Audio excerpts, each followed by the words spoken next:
I hear you. What everybody think of the website The or the following Facebook program page? will contain adult language and adult content. All idiots should run, not walk to their safe space, get a death grip hug on their teddy bear, and begin sucking their thumbs immediately.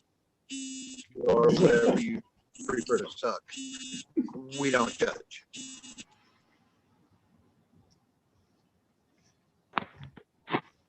Cool. Welcome to PPG Adventure show number 35. The show's on. Okay, I got chat up now, so good. Yeah, turn I'm off. waiting for the chat to pop up on my side. I'll let you monitor that. That's easier for you to do from your side. Yep. Just turn your volume down. I'm trying. It doesn't turn all the way down. I've discovered on here. Oh, that's weird. Yeah, that's always my problem. The volume kicks on me when I least expect it to. Oh, come on. Let's start it up again. Killed the chat. I hear you had quite the adventure this week there. Oh, yeah, I had a little bit of one. I was flying next to my buddy Tristan here, trying to catch up with him with his freaking Z-blade hair on fire wing, and had the Revo 2, full trims out, speed bar all the way out, throttled up, cranking about 75 feet off the ground, when all of a sudden it went, meep. I can tell you right now, you are moving fast to get the trimmers in and get turned into the wind at 75 and get off the speed bar. It's like drop the speed bar, grab the trimmers twice, and you're not quite halfway in. So you're not even halfway in. Turn into the wind and It's run always like weird a when the cow. trimmers jump out like that. Well, the problem with the Revo is I wish I'd have been on my Hadron, because that's one pull, they're in. The Revo has a stop in the middle, so it pulls down and stops it halfway. Then you grab it, you pull 3 more times, and you get it in. They're kind of a pain in the ass on that wing. That one part is, I'm thinking about taking that intermediate piece off. Well, there you go. The separator after this happening, then I can pull all the way and say to hell with it. You can still pull halfway by grabbing the tabs, but it's but it was interesting. It was landed in a cut cornfield, and as I was carrying I carried the wing out first because I figured it was light. And you remember that scene from Star Wars episode the second movie where Luke lands at the swamp in Dagobah, and the X-wing fighter sunk? Well, I found that place in winter. I was high stepping trying to find corn stalks to step on. And I was on the phone with my wife at the time telling her what was going on. She's like, what? And I got through there, and then I come back out and caught the edge of it. Thank you. I found the edge of the really wet stuff when I was coming out. You guys had like an hour and a half flight. Yeah, it was about that. And I had about an hour and 15-minute flight, and I was a whole mile and a half from home. Yeah, you got pretty close. I could see the house just about, when the engine quit. And it had a 3/8 hole in the dead center, top of the piston, right even with the spark plug. And what caused that? We had something a seal or a main case seal went out. Went 270 hours, and it hasn't been touched. I literally, when you looked at the head, it was clean. The carbon was clean. It was nice. There was tiny little bits of silver on it from that gunshot it made. But other than that, I mean, the engine looks great. Mm-hmm. I mean, the crosshatch is still visible in the cylinder, and the parts were ordered. Literally, Jerry and I were looking at it the next day. I sent him a message. He says, I can't order them till Monday because my distributor's not there. Nick Griffin. Hey, Nick Griffin. Different Nick, yeah. Yeah, tell them to join us. I got to, I was on my way home from work today, and I was expecting Keith here to show up because he's brought a piano over for me. He's making a little room in his house. And right as I was going home from work, I got the text message from one of the local pilots here at the assistant manager at the Flying Dutchman. It's about a 12-minute drive from my house versus 45 minutes out to Keith's place. He's like, hey, we're all flying. You should come out. And I've never flown there before, so I hit him up and said, hey, let's postpone for a later date, and I'm gonna go fly. And then I told him, I said I was going to Shanghai him into doing the show tonight from his place. So here My we are. half, my part. But I got to fly out of the Flying Dutchman here in Belleville, Illinois, for the first time. I got there and they had a Piper Cub pulled out. Oh shoot, what were they? They had enough. I don't know what it was. It was gorgeous, polished aluminum, old school plane. Was red trim? No, it was all polished aluminum with a little bit of white on there, and then fabric wings. Okay, probably a Muscom. Could have been. Yeah, beautiful plane though. And then one or two others. They were all out there lining up, taking off, and got the wing out, took off, and had a good time. But 4 minutes into my flight, I got out from behind some rotor and nasty tree shit, and all of a sudden there was nothing there. Motor out. Oh no! I was about 100 and 120 feet up, but the wind had me rolling back and forth. I was sideways. And like you said, you do everything you can really quick to get ready for landing. And I came in with a bit of a crosswind in the nasty turbulence. Didn't quite flare good enough. Almost took a knee, but I managed. The tall corn stalks were kind of a tripping hazard. I got the wing down, turned around, and about 10 seconds later, there's two guys on a four-wheeler showing up to help me. They thought I was crashing, so they helped me get it all laid back out in the bean field instead, and get back in the air. So after that, what caused your motor out? What's that? Do you know what caused it? What I'm thinking is that being short on time tonight, knowing that I was only going to have an hour to fly, including laying the wing out and putting everything back. So really, 40-minute flight. I didn't take long enough to let my motor warm up. I rushed it. So I ran it for about, I don't know, a minute.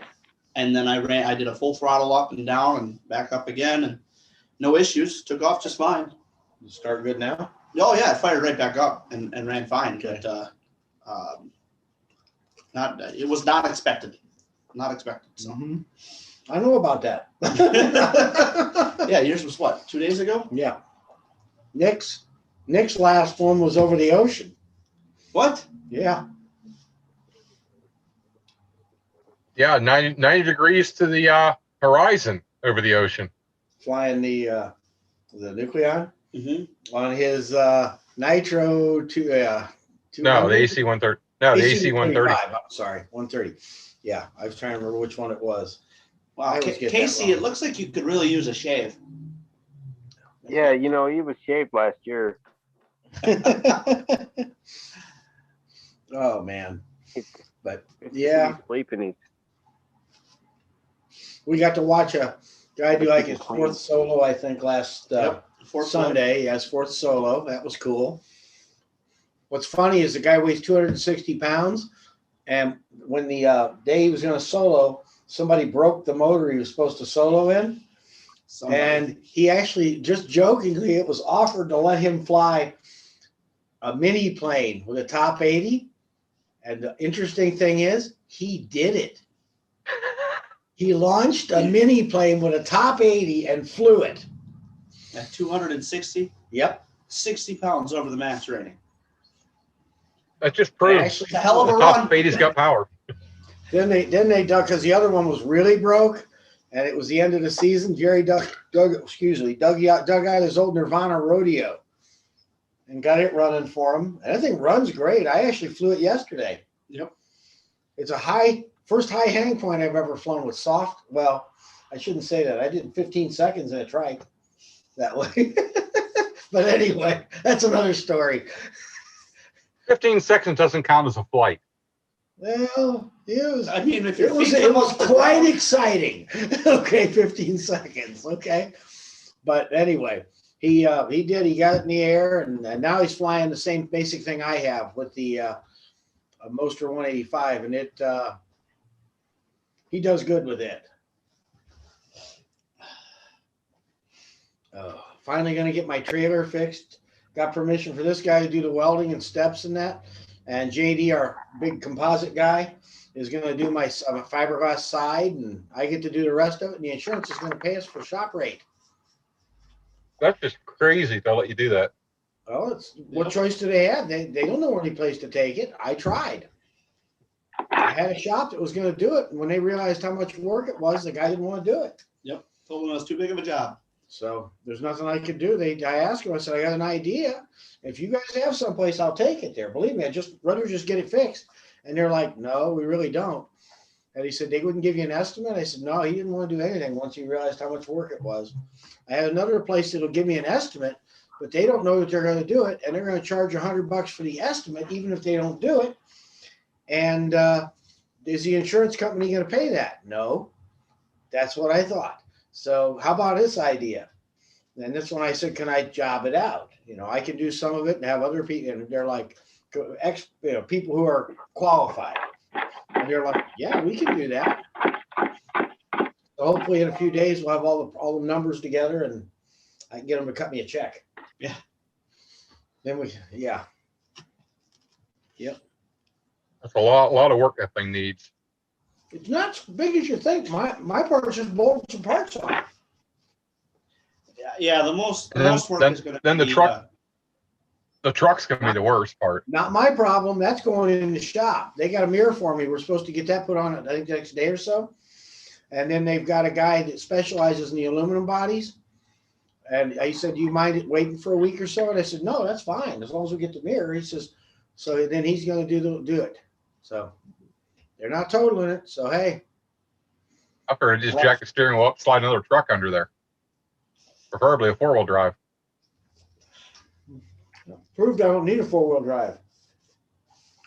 Yeah, I heard you're not, even with your 4-wheel drive, you're not the best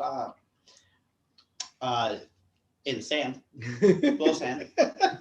That's the first time I've driven sand that low. Oh, I know. That stuff's like, I don't care what you have in there, it's going to sink. Well, I'm going to tell you right now, you were already doomed for failure before you got there, running high pressure tires on a heavy diesel. You're not going to stay on top of it. And that's what you got to do with the sand like that. You got to stay on top. It's so different than running any place else. Yep. The bog is easier than that. Yeah. That you're riding the bottom. Right. So. Yep. Yeah, if we do mudding where I'm from. Mm-hmm. So it's like yeah, that truck. The bottoms of the holes. So. Mm-hmm. Yeah, that truck's never got stuck in all the places I've gone. Till now.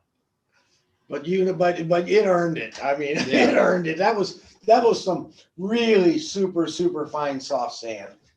It really was. Yeah, no one else wanted to drive out on there, I can tell you that. They didn't drive out there. We all walked back out.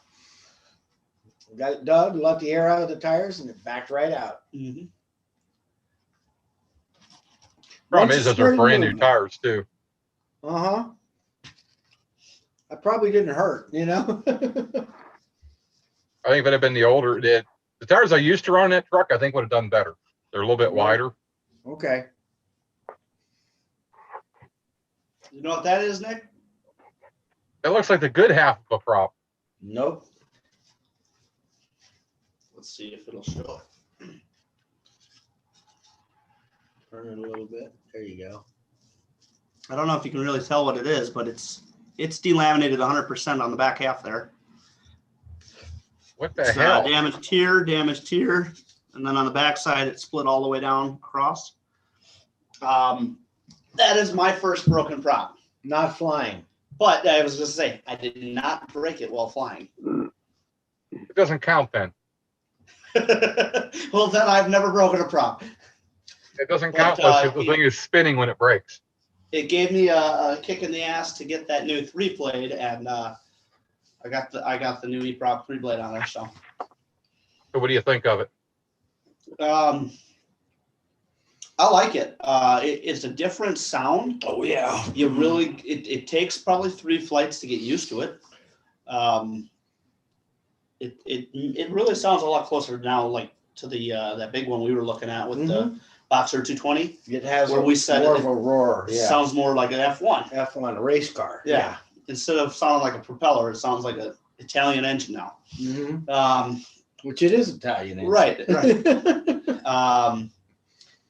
The thrust, I'm not noticing the difference, mostly because as light as I am, I was already putting out way too much thrust on that motor with the two blade.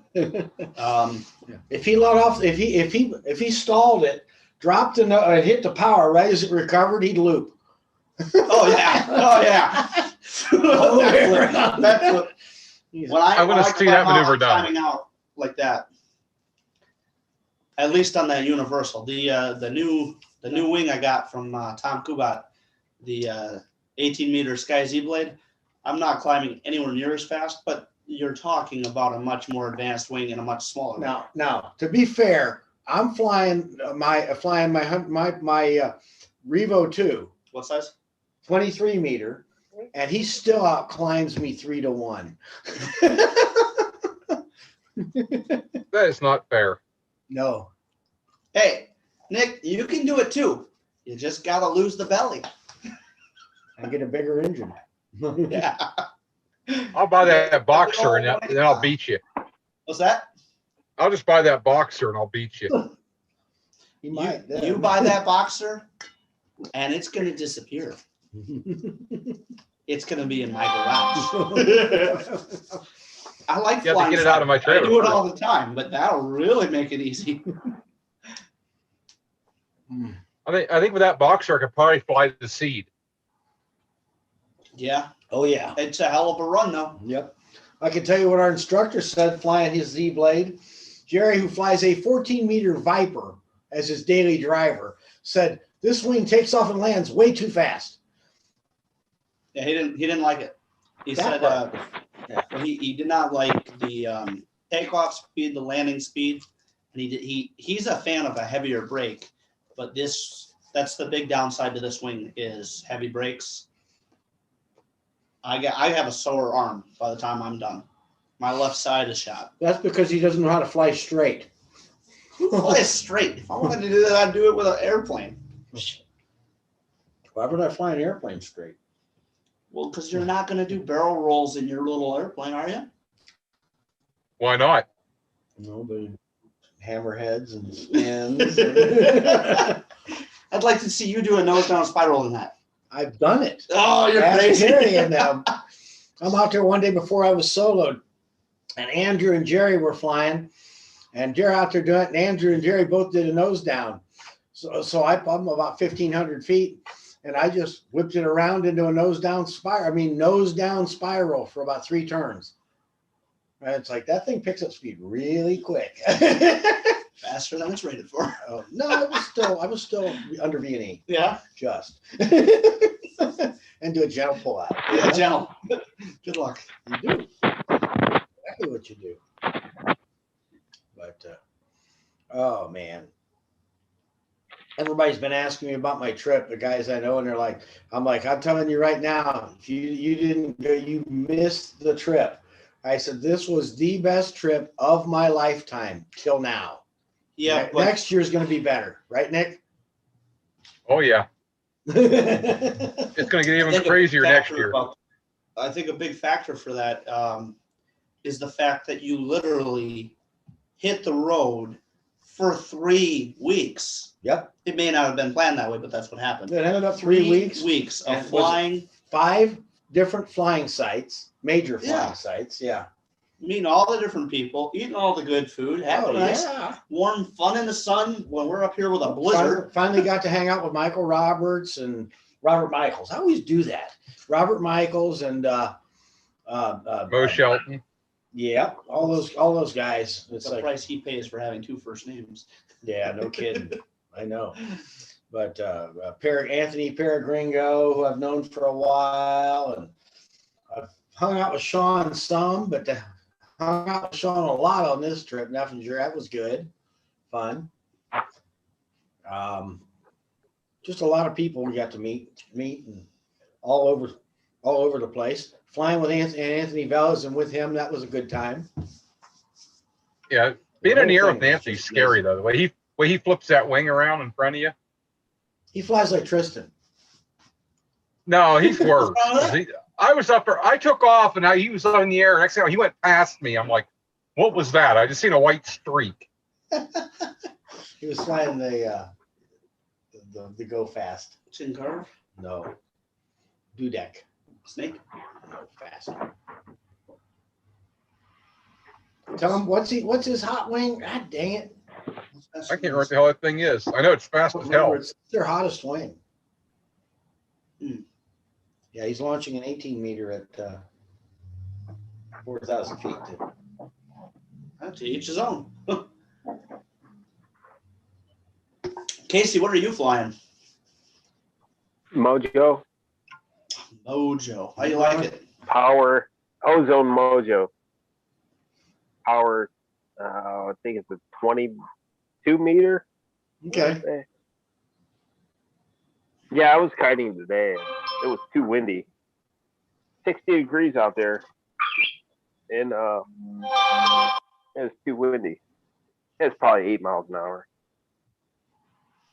Gusting up to 12, 15. Yeah, I don't even know what the wind was. I never even checked it today. I mean, it was windy. It was windy here as well. It was It wasn't crazy. It was only 8 miles an hour at my place. It was. I'd say it's probably about 9 here. Okay. Well, that's not bad. Pretty consistent. Mm-hmm. Nick joined the over 10 mile an hour club a couple times on the trip finally. And when do I get the certificate for that? I don't think there is one. You have to talk to Sure, there is. All you got to do is put $20 in an envelope with the information of what you did and where you did it and who can validate it, and then you mail it to my address. And then you hope that something comes in the mail. In the meantime, I'll take that $20 and buy another case of beer. You already got shine. What do you need beer for? And I think because you have shine doesn't mean you don't need beer. Everybody needs Yeah. beer. Hey, I need more shine already. It's okay. and I think I joined the 15 mile an hour club up here at Velas. Oh, that last trip? Yeah, when we landed, it was at least 15. Yeah. The windsock was straight out doing this. That fast? And my landing was like scratching my toes at the ground, trying to get down. Yep. Problem was my toes can't grab the ground. Every time I touch it, it would just slip away from me.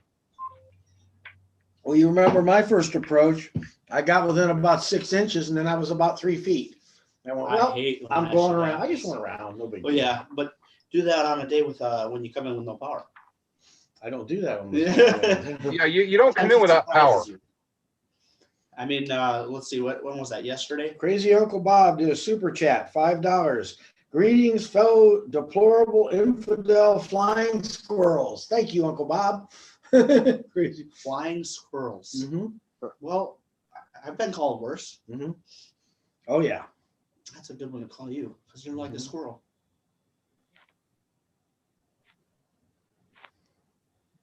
Yeah. I like Sky Pilot better, or Sky Pirate. Mm-hmm.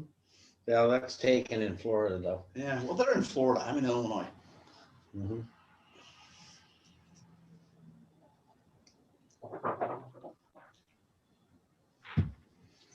Oh, man. Yeah. Went up yesterday. We had actually 2 days in a row, Saturday and Sunday. We had Nice days. beautiful day, beautiful weather, and quite a turnout out at Gateway. Let's see, Saturday we had what, maybe 6 people? And yeah, Sunday we had 7. Yeah, so, yeah, we had a great turnout. Saturday is when we went for the cross country. Mm-hmm. That was Bill and Jerry, Keith, JD, and myself. Yep. Everybody headed straight south, and then all out of nowhere, Bill and Jerry. Bill and Jerry deviated southeast, and Keith and JD deviated southwest. Which is the place we were planning to go. Which is where we were planning to go. But here I come because I had a failed takeoff. I coming out, tailing in the back, hammering that speed bar to catch up. I got you pretty quick, actually. You did.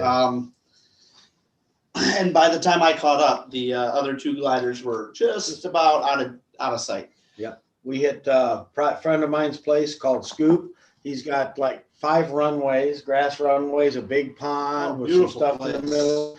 It's a lot of fun to fly there. Check it out. He hasn't been out hardly any of the time we've been there. Yeah. But then we sent a message to one of the other guys, Marvin, and Marvin, friend of mine. I don't think I have any pictures in the phone or I'd show you guys. Well, I have it on. I got a really good video of GoPro on it. I was going to grab mine and left it with all the stuff going on tonight. Well, I'm going to get my videos edited sometime this week. We're supposed to have rain here, so it's a great time to sit down and do it.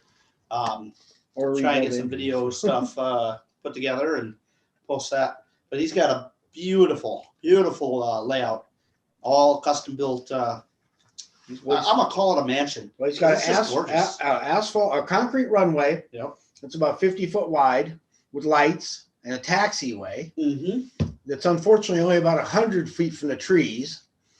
Still, he's got it. Yeah, it's nice. He's got a lighthouse. He's got well, it's not a lighthouse. That's his control tower. Control tower that looks like a lighthouse. I know. Okay. He likes hand laid stone. So he's the biggest welding outfit I've ever seen. And he contract to take down a big water tower. It was 120 foot tall. So he kept half of it. And it had this big pipe sticking up out of the ground. Well, he then laid metal beams up and then put a lattice work on it and hand laid limestone all the way around it, all the way to the top. It's gorgeous. And then built what looks like a control tower top. If you look at it, Yeah. Has a spiral staircase inside. He's a vet, so he's got a MIA memorial inside, and the upstairs is very cool. It's very cool. You gotta make it up. Well, And first we gotta meet him. now we just I've land. never met him. If the wind's the right direction, we just land there. Oh, We just go up. Anyway, he's got an antique gas pump in front of that. Then you go over to his barn. this It's gorgeous. to put it in the easiest way that we can. It is like a flying enthusiast struck the lottery. He built a beautiful layout. He's stone covered bridge coming into his property. Oh yeah, it's gorgeous. It's just the whole setup yeah. is beautiful. I made sure to get some good footage of it because Yep. I'm jealous. Oh no, I am so jealous of that. You should hear my wife I look forward to any time the wind comes out of the southwest going because to his place. that yeah. means we're gonna hit his runway and We always drag the runway. Yeah, if the wind's not too strong, that is. right. The last time we did it, we almost got our asses handed to us. Yeah, I saw you go. You kind of circled around a couple times. I was like, well, you're not gonna do it. I will. I did. You did, but I think I got the first one. I was planning to come out. I wanted to feel it, then turn around and come in. Mhm. And he, on the 900-mile-an-hour wing, he comes in front of me, so no big deal. Then I come around and did it. That's okay. I don't care. It's all fun. Yep. You gotta let the trims out, Keith. Get on the head run, let your trims out. Well, he learned not to do that because as soon as he does, he's tempted to hit the speed bar. And when he does that, he burns a hole in the piston and has to have an emergency landing for 75 feet. Actually, once did that happen, and only because they had a lot of hours on that engine. Oh, right. And because my dealer kept ignoring my requests, telling him I need the parts for a rebuild for 2 months. Yeah. So now Well, that's time to get a new dealer, man. Oh, I'll tell you. Well, I wasn't really pushing it. I'll tell you that. No, yeah. If I'd have pulled my wallet out and said, "Here, I want it," he'd have got the parts. But I wasn't really pushing. Now I was getting to the point. I said the other day, literally a few days ago, I said, "Hey, I really want to get the parts. Let's see about doing that." Well, I need to know which piston you have, so that means pulling the head off, and yep. So yeah, what the hell? Yeah, I figure it this way. I'm almost 3 rebuilds in, and those are about $300 a pop. So I got a 300, 6.9. Okay, instead of that, I got 300 and 135. That's a lot cheaper. Yeah. So hey, and I was And the nice thing was, it wasn't in the middle of our epic adventure out west when it quit. No, and it came before the next adventure, which Yes. is Florida. the Para bus heading down to Florida. We're going to be hitting up, I think, Mexico Beach and Panama City. Panama City Beach and maybe St. George Island. Hopefully, We'll see. so yeah, hopefully. St. George Island's totally cool. I flew there the first bus trip we did. That was We gotta do totally- Panama City because I didn't get to do that Oh one no, we're last time. definitely, that's our first stop, is Panama City Beach. If Yeah, the it's the wind's right. close. It's closest, so Yeah, we'll hit that and we'll just work our way down the coast. I well, have yet to make it down to Florida ever for any reason. he's a Florida weirgin. Yeah, so Oh I God. submitted all my paperwork for my leave, and the only one that can deny leave is the commander, so I shouldn't have any issues. But as soon as I say that, they'll deny it. So we're Hey, waiting. you're in for the Air approval. Force. They'd let you go fly. You'd think they'd want me to fly, Mhm. but the truth is that there's only 1% of people in the military that are pilots, and only 1% of the people in America are in the military. So 1% of the 1%. Figure those numbers. I don't have the time for that. Small numbers. Yeah. I'll figure the numbers that are paramotor pilots. More than there are Air Force pilots, probably. No. There's 10,000 paraglider pilots. And there's a lot more paramotor pilots than paraglider pilots in this country right now. Okay. Well, that may be. Yep.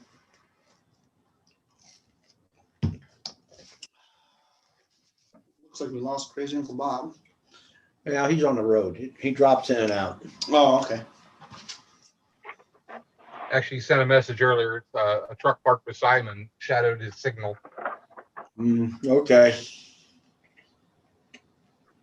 He's probably parked for the night at a truck stop, but they have the the signal issues. Oh, I see it. Yeah, I see his note. I missed it somehow. Is he a truck driver?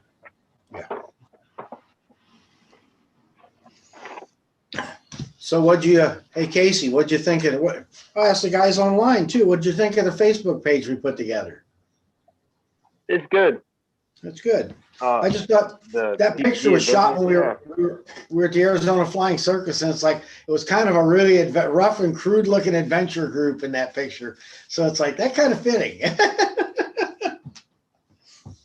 yeah, it's good.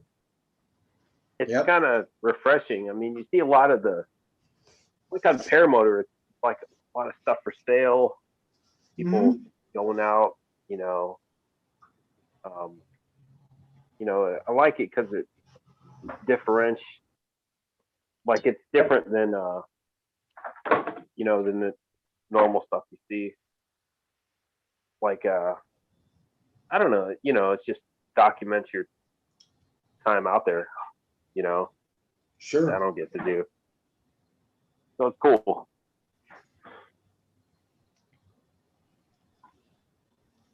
Just telling you how many people are. It usually does, but it's not.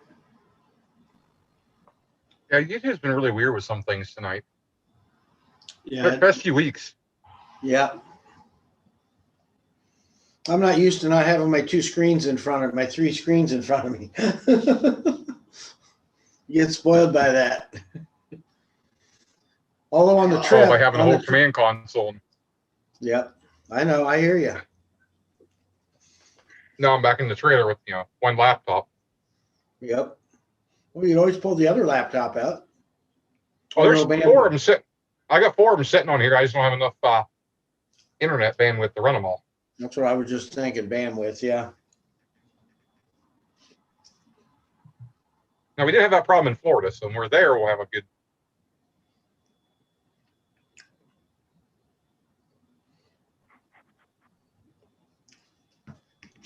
Yeah. As opposed to when we were in, what do you call it? Salton Sea, when we were all on different phones, you and the laptop, different locations. It actually worked pretty good there, though. It did. It did.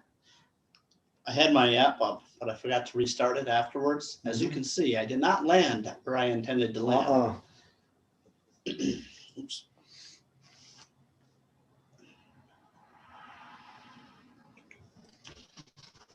know if you'll be able to see it, but And go, there you go. sort of. See where he took off at the airport? See where he landed? Not the airport. Surprise! It's time to land. Oops. You know, when the motor's about to die, don't you? It's running. No, it's running really, really good. Yeah, we learned that from Jeff Goin. Jeff said the way to tell a paramotor's about to quit is it's running. Jeff Gwen, I haven't heard that name in a while. Details. So, Nick, are you going to be meeting us down in Florida? Oh, yeah. I plan on it. Okay. And Casey, you'll be there too? No, I Oh, can't. darn. I got a lot of stuff going on as far I as like hear work you. going, but Well, there's my flight the other day. Let's see if it'll show up. Another one-way trip. Yeah, as you'll notice, the yellow and the green dots are not in the same place. see where it says, Takeoff and landing. let me get it here. See where it says Piron at the top? Where the yellow dot is? Well, the other one's several feet roads south of there. You're supposed to land at the same place you took off at. Well, that's no fun. Heck, we do that all the time. Why wouldn't we want to have a little excitement? Now, to give me credit, though, I was flying a Revo 2, and my top speed was 54.4 miles an hour. Okay, Damn. so it was moving. Yeah, that's hauling it on the Revo. Yeah, you get the speed bar out on that thing, and it hauls ass. Not to mention the fact I totally re-rigged the way its tip steer's tied in, and the brakes are more sensitive, and yeah, I like it a lot better. When I flew it, it was being a dog. It was slow and Well, I mean, compared to what we're flying now, when I first set that up, that was my first tip steer wing. When I set the tip steer up, and it was all set very conservatively, you know. But now, after flying the Hadron for as many hours as I have, it's like, yeah, it feels kind of slow and doggish. Not so much now. My first flight on the 18-meter Sky Z Blade was here in Belleville. Took off from the high school, and I headed south into the wind. And yeah, I mean, there was a fair amount of wind that day, but I traveled 29 miles for about an hour and 7 minutes. My max speed, and I will say that's the biggest downfall to Paraflight, which is a great app for iPhone. The biggest downfall is it does not pick up your max speed. It picks up your max consistent speed. So if you're hitting high speeds and wing overs and acro, it's not registering on here. So my highest speed for cruising was 64. Okay. That's moving. Yep. That's moving when you're hanging from a Very damn fast. bed sheet and Very springs. fast. Yeah. Yep. You know what's funny about the Revo? One thing I get a kick out of on it. Most wings, what do they tell you when you're flying? You get in turbulence, pull the trimmers in all the way, and put a little brake on. You know what Paramania says on the Revo 2? Let the trimmers out all the way. Cut through it. Yep. And it does. It just slices right through. But you know how high pressure that wing is, Nick. That's why. What's funny is when you do that, the A lines are rock solid. I literally think you could climb the A's. I mean, I pulled on them and they don't move. I mean, but the D lines are just flopping. They're loose as a Yeah, I goose. don't care. And there's not much tension on any of the others either. It's almost all on the A's on that wing. That's why it's so rock solid, though. everybody seems to like the Paramount wings. I mean, Oh, I love them. I told Jerry a while back because supposedly he's got a contact that was making the Paramania wings, and they are still out there. They had a new wing released last year? Well, not released, but shown. They had one show up all of a sudden online, like last summer. And he's like, "Yeah, I got an email for him. I can get a hold of him." I told him, "Order me one right now. Go home, get on the computer, and order me a brand new, extra small GTX." So I don't need to try it. I don't need to demo it. I've flown enough of them that I'm comfortable buying it, and in the event that I don't like it, I'll sell it because I know I can. Somebody will buy it. I've flown the 20 meter GTR, the 18 meter GTR, and 22 meter GTX, and every one of them was a great wing. Jerry's got, I want to say it's a 20 meter GTS. You would know better than I do, Keith. Jerry's? Yeah, Yes, he's GTS. got an S. Yeah, he's got the 20 slalom. meter? Yeah, 18. No, it's smaller than that. 18? Yeah, it's like an 18 or some. It's around an 18. It's Okay. a real small one. He's got that one. He told me I need to fly that one just the other day, so I'm gonna get that one out pretty soon here and try that. But I've loved every one of them that I've flown. Yeah, they So. didn't make a bad. They made, well, I shouldn't say it. They did make one. They didn't. They fixed it. But what's funny is I'm 100 and well, my original flight weight was like 308 when I started flying all up, and I'm flying the small on the Revo 2. Yeah. Yeah, 23 meter. Yep, that's the small wing. Now, what's funny is I am too heavy with just my paraglider harness to use it in the paraglider mode. But I'm like 2/3 of the way up on the paramotor weight range. Tristan could fly this one perfectly as a paraglider pilot. But I don't have a hill to jump off of. Oh, we have winches. You know, What's funny is he's actually in the weight range for paraglider pilot too. Yeah. Yep. Oh, you never towed Tristan. so that's not true. When we had the event last summer at Gateway Air Park, the summer days flying, Jerry pulled the winch out one day and was giving free tows. Yep. And other than I think 2 of his students, nobody seemed interested. But I was like over here jumping up and down, pick me, because I've never flown without a motor on my back. And how many toes? he got me, I think, 2 toes. The first one was not very high at all, and the second one, it was okay. But he was really just concerned with making sure that we were on the same page Safe. and could communicate, and because he gives signals with different tugs and different pressures, and not ever having been a student of his or anybody else's, this was all new to me. So he pulled me up probably And about it was crossing. Yeah. It was crossing, so you had to pull an angle shorter line. So it was like, yeah, you're only going to get so high. Yeah, I think I probably got maybe 1,200 feet. No, If maybe that. 500 feet. 500? No, Yeah. I was up there You for can't get that high from there. 4 It's not minutes. physically possible. At least 4 minutes. You did because you were efficient on that wing. Oh, yeah, I guess so. He was flying his universal with a paragliding harness. That thing is a very efficient wing. 25.5 meters, trimmers Yeah. all the way in. That thing soars forever. Yeah. I learned that the first time I ran out of gas. Had Now, a, don't run out of gas on that Z blade because it won't soar very far. Nope, it won't. It That's lands for sure. there. Right down there. That was the only time I've ever ran out of gas was flying with you, Nick, out of Gateway. And that's my fault. But I went up to play with you, and then we landed it, and we were like, well, we were gonna go for a cross country, and Didn't put any more it's gas. like, oh in. yeah, we were definitely saying that. Let's go do that now. We didn't put any gas. I had a tank of gas. He had not much. I had maybe a third of a tank, and didn't think about it. You had what? Maybe a full. Probably 10 liters. 10 liters? Yeah. I was probably sitting at 4. So we made it all the way down to the next town. Turned around. Turned around the town, and that's when I called and said, I don't think I'm gonna make it back. I'm gonna climb right now, and I got up to what 2,000, Yeah. 200. I had And all of a sudden, that was it. That's all she wrote.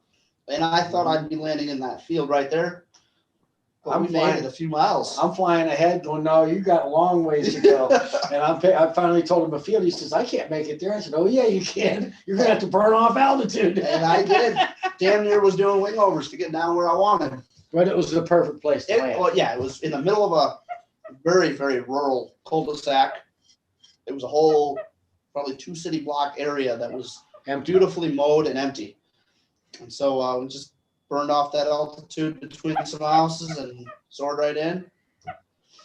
And it was probably about 3 minutes on the ground before one of the locals showed up with a pickup truck. Said, "You want to ride home?"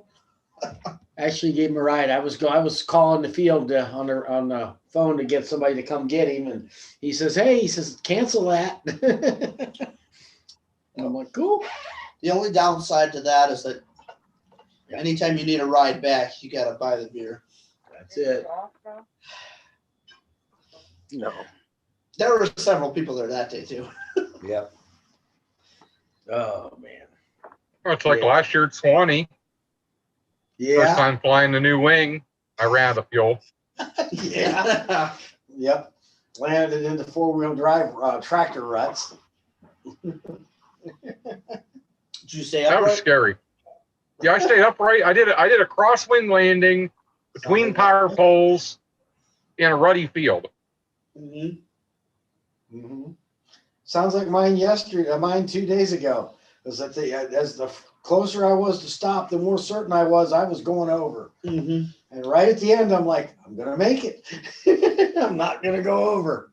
Yeah. Tonight I was really expecting to go tumbling because when I came, I was not perfectly into the wind. There was rotor. Not a slow wing. It's not a slow wing. I wasn't ready. My heart. So you got You know, five that flights on one now? forward support on your harness that you can adjust and tuck up your knees.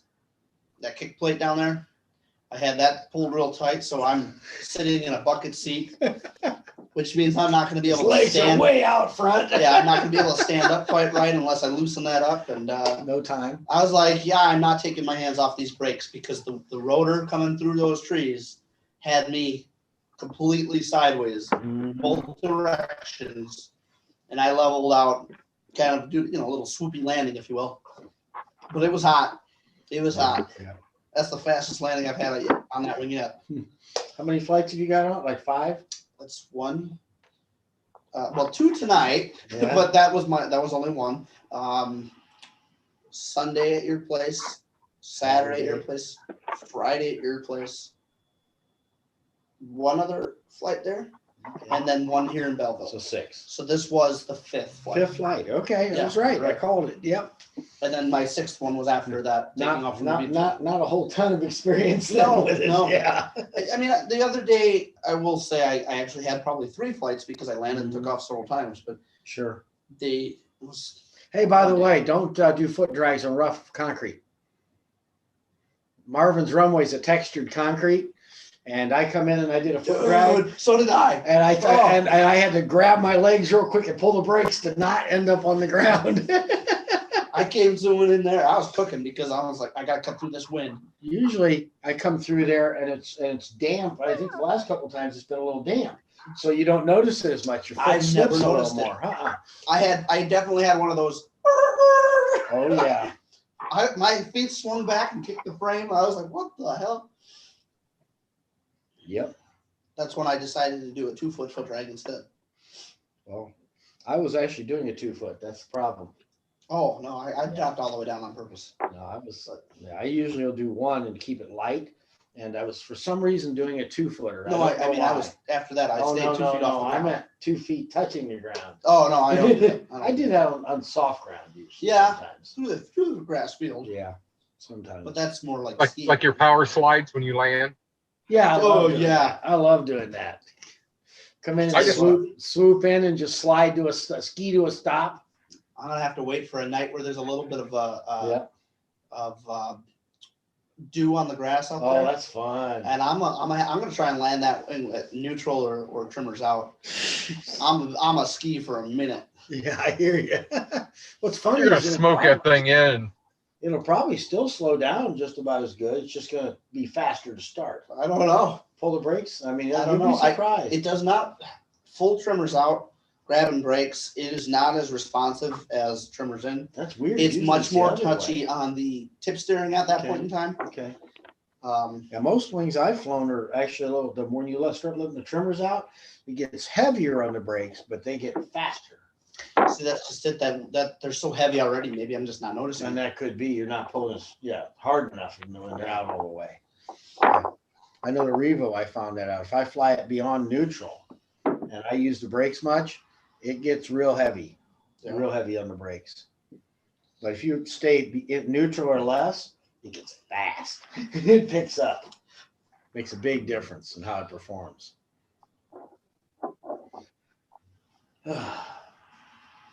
What wing you bring into Florida, Tristan? Me? Oh, I'll be Both. bringing both of them. The Universal 1.1 25.5 meter as well as the 18 meter Z blade. The Universal is a good wing for me to try and soar with. So if we get the right area, that's what'll go up. Probably not going to happen at the beach. Well, see, I don't know, but maybe. Okay, let me put it this way. Okay. If I could see St. George Island, Right. I will fly to St. George Island. If we were at I do not have flotation. But if we're at St. George Island and the wind's the right direction, there is actually enough of a bluff there, enough of a dune that we could probably soar with our paraglider harnesses. Oh, really? Soaring, yeah. If Okay. the wind's the right direction. Yeah, I want to go there when the wind's out of the south more like it. Okay. Because it was more east the last time we were there. Oh, we'll find it. Yeah. We'll make it work. And you know what, though? That the thing is, going from here to Florida, you are inevitably going to cross what Oh, Georgia. Where? mountains? Yeah, but there's no place I know of that's in between going that direction where there's anything there. Google Maps, man. We'll find something. Mm-mm. There's got to be a hillside. It's hard. It's not in the Midwest. That's the problem. It's all tree covered. You're out out Yeah, west. Georgia's nothing but trees, man. You ain't gonna soar there. Yeah, the only way West you're gonna do Virginia is that where it's at. A legitimate site's the only place you're going to fly there. You know. Well, You go to West Virginia. There's a few spots along the highway I've seen that you could probably, you want to hike up the hill, you could soar down. Mm-hmm. That's not soaring. That's sled riding. hey, I'm okay with that too. Yeah, I hear you. Well, if you catch the thermals, then you could stay up. But Mm-hmm. there's a couple I've looked at on the way through a few times and thought, one day I'm going to stop there. I know where there's a couple going down to Tennessee. There's a couple spots where you might be able to, but it's kind of iffy. Like you said, you know, it's just, is it worth it? You know, when I was flying a hang glider, I'd look at them and go, the only problem is getting it there. You know? Well, there's one in West Virginia. There's a logging path that goes up to the top of that ridge, Mm-hmm. and it's marked on the map. Four-wheel thinking- drive road, huh? You know, it's got gravel on it. I drove partway up it one day just to see, and it's actually not bad. Well, that ain't hardly a logging road, then. That's a real road. That's a damn highway where I come from. I The just thing was is, playing with this Paraflight app, and I found a tab here that's all your stats, and it gives you total logged distance, time, and number of flights. Since I downloaded this, which was towards the end of last season, I have put on 812 miles. Phew. And I Damn. haven't logged all my flights. That's There's pretty been good. several days where I land for a touch and go, and when I take off, it stops logging it. Your stops logging it? Occasionally, yeah. If wow. you hit the ground, it stopped logging. Wow. But I'm okay with that because it just does a good job otherwise. Okay. PPG It should have like iPhone. Yeah, I know. It should have like an auto restart the minute you take back off, and it sees you're climbing again to start logging again. Yep. It would be nice. That's better. I use PPGPS all the time. I do too. Never I had a have had problem with issues with it a couple times, and I've had to reload it. But generally speaking, it does a good job. Generally speaking, When we were in, what's the name of that town? Mike Mixer's flying the Parafright Flight Paraflight Fest. up in Fowler, Illinois. Yep. It's late October. It was a rough flying because it was hard to find 40 degrees. Yeah, we in went the to- afternoon. Yeah. But the gentleman there gave me a new app later. Is it this one? I think it's this one. It's called AirMate. Yeah. Oh no, Fly Sky High. That's what it was. Oh, that's the one. A lot of guys, most guys. Right. Yeah. It cost a lot of money. I think it was like $10 or $12 to download it. And Then you gotta add all the I don't use it add-ons. at all Why? because you have to pay for all the add-ons. The add-ons give you your G's. They give you. I mean, if they're, I don't know how to. Let's see. You can have to spend $100 on that app by the time you get everything. Yeah. Wow. And it's only available for iPhone. So if I want to put That's any why it's so waypoints expensive. on there, or Huh? That's why it's so expensive. It's an iPhone. Why? yeah, that's why I don't use it, because it's just a money pit. I'd have to spend a shit ton of money to utilize it the way that I can use PPG GPS for free. Well, you You just could need to get an Android phone you need to get an Android phone so you can use PP GPS, don't have it crash all the time. Mine doesn't crash. Mine's only done it a couple times, and I actually reloaded it, and it was a bad load when it did it. 'Cause I but was about ready to dump it. On iPhone, from my understanding, on iPhone, it crashes all the time. Oh no, it doesn't do a lot of the stuff either. It's limited. It's a little more limited on the iPhone than it is on the Android. It does work well when it works, but it's not as Feature rich. it's not as bug free. It's got its downsides for sure. It was definitely developed for Android first. Oh, absolutely. And we're still waiting for it to come out for iPhone, I believe. What? The updates for it to make it more friendly. Well, the problem is that Apple won't let you do the updates without spending 6 years proving it's safe. To each his own. Well, I that's guess a fact. I can't judge them because I don't have a multi-billion-dollar Yeah. phone company. So Well, their equipment don't cost any more to build than any of the other Nope. phones, but you Nope. pay gold bricks for it. Well, Samsung's not any further behind. That's why I don't run those either. They're starting to get up in price, but Starting to? You spend $2,000 on a Samsung now. yeah, which is double the cost of a new iPhone. No, that's the price of a new iPhone without paying any kind of thing, without getting any deals. $2,000. The latest high big iPhone is $2,000. I haven't priced the latest one. But $2,000. when this one came out, it was $1,000. Yeah, so I said Samsung's decided them and iPhone are equal. And I mean, they may be, but guess what? I'm not spending that much on a phone. I don't blame you. Nope. I don't. at least with a I find Samsung, that- you're getting a good piece of equipment that you can do Not what you want to arguing do with it. that. On the other hand, my Android, I was showing you guys, is my Motorola is a great phone. I love it. Thing is, Motorola's not Motorola anymore. It's Google. I hate to tell you, Samsung ain't Motorola either. The biggest I know. downside to the phone. No, it's not Google. It's actually, it's not. It's Don't look at me. I it's don't know. Chinese. It's dang it, they build computers. I can't think of the name of the Dell? company. No. Motorola, Dell, Toshiba. No, I've run them. I can't think of it. Anyway, doesn't matter. The Fujitsu, I biggest think, isn't it? downside to any of Keith's phones is that they like to take field trips through the mower on the field. Hence why I don't run $2,000 phones. I will say Oh, that dude. next time it happens, I hope I'm there because I want to see what happens when those lithium-ion batteries go up in flames. Oh, they do too. Let me tell you, you run it through the mower, they do. They, I picked up a piece last time and thought it was torched already, and it went foof in my hand. I dropped it. I went out there to help them pick up Yeah, that all was the when- pieces. We were looking for the memory card or the SIM card. Found part And of it. we found part of it, but it was amazing to see how much of the phone was nothing but carbon because everything was completely burned up. There was no weight left. Yep. Just destroyed. Well, most of these, the weight of these now is the battery. Yeah. Yeah. Battery in the glass. You got it. Well, there wasn't any glass left, that's for sure. Tiny little bitty pieces.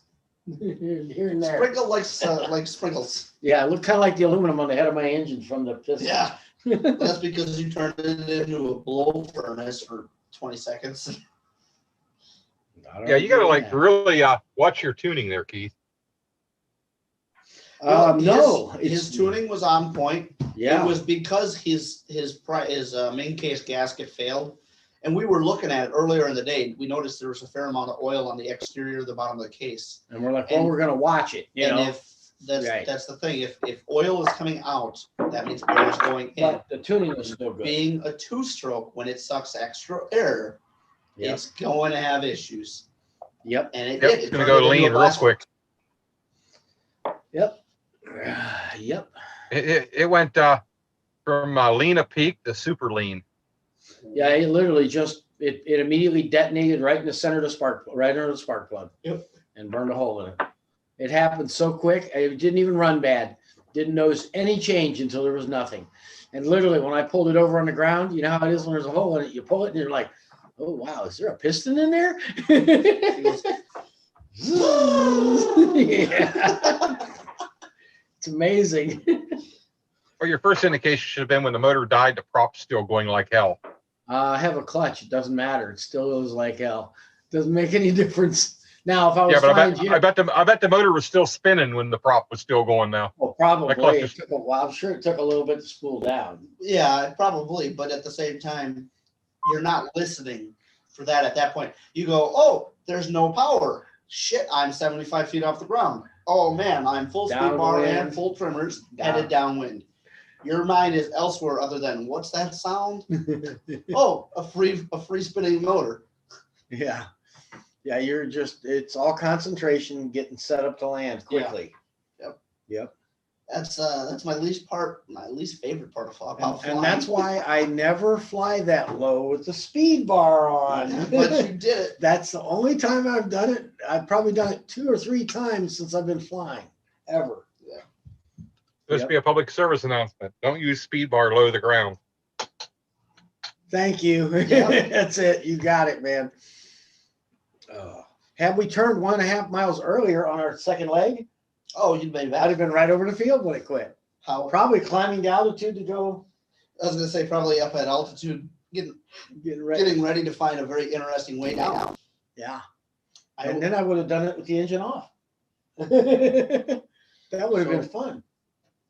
the Keith always has last- an interesting way to get down. Usually spirals or nose Hang on, dives. barrel rolls, and The last few flights on this new wing, I've been playing more and more. I got video of his last flight, Last two. last 2 from the air. He's straight up there, and I am looking right at him when he starts the downward trend. And I just sit there and videoed the helmet cam all the way down to past me. And that issue that I was having was that the last few flights were when I would start playing, there was no horizontal play. It was 100% vertical.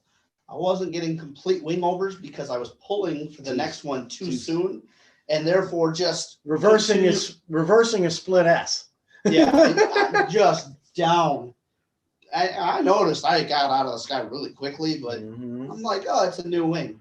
I guess that's just how fast it comes down. Then he watched the video. But then I watched the video and I'm like, there's something wrong. His first Pulling wing too over soon. each way was good. Oh, they're And beautiful. as soon as it picked up speed, Yeah, the first one is full upside down, all the way around. full upside down, and then And then- after that, it's You did a little nose down thing and picked up a ton of speed, oh yeah, and then it was all over. It was spirals and barrel rolls, vertical barrel rolls. Yeah. yeah. and split S's, reversing split S's. Now I will say that Which I'll admit it's fun to do, but tonight, so those toggles on the Sky Wing are a little different from what I'm used to on a dudek. You've got the nice big ring that's 100% soft. There's no support in it for your brake.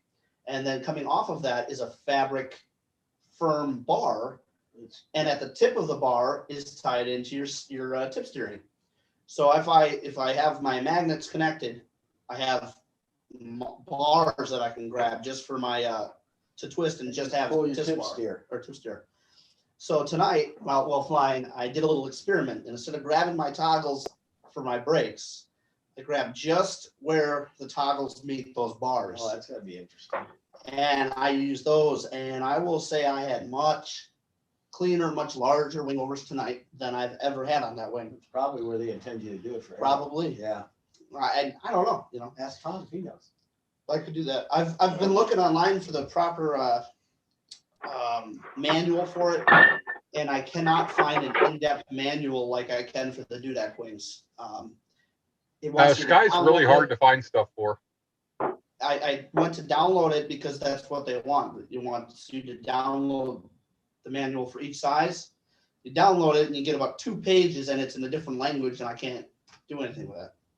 So Put it in Google Translate. There you go. yeah, I could try that. If it allows it's a PDF, you can Google Translate has something. There's another one, I can't remember the name of it, that you can put a Well, PDF through and convert it. That's one nice thing about running I think it's Google Chrome that I was on the iPhone, is that when you do find yourself on a web page in a foreign language, it offers to translate the translates. page right there. So I generally just do that. There's a couple sites like that for PDF files where you can take a file, upload it to them, select what language you want it in, and it'll convert it back over for you. Mm-hmm. Mm-hmm. And if there's anybody out there watching that has any experience on a Sky Z blade, I'd love another opinion. To my understanding, there's only 2 or 3 in America, so I don't think there's going to be anybody responding. But Well, it doesn't mean they have to be in America to watch this show. that's true. Yeah, we do have foreigners that watch.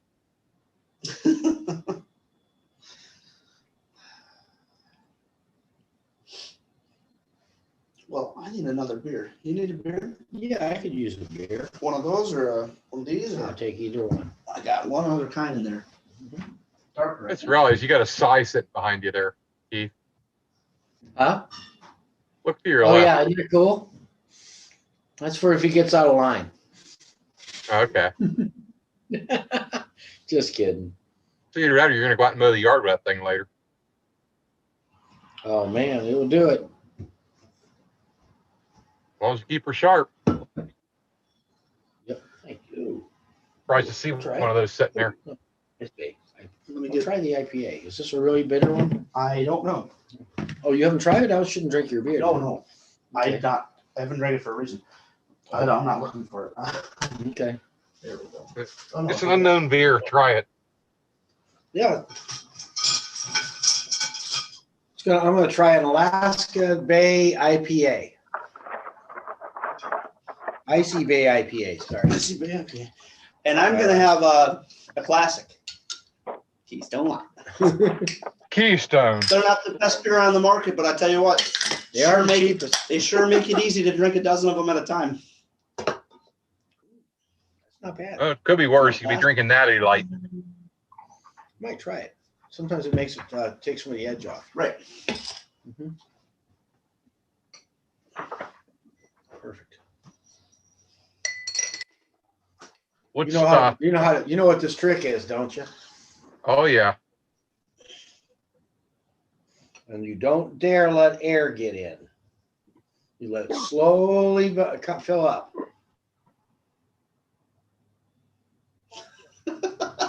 Keen bones. I think you gotta tip it a little. The I'm bottom. doing it. I'm doing it.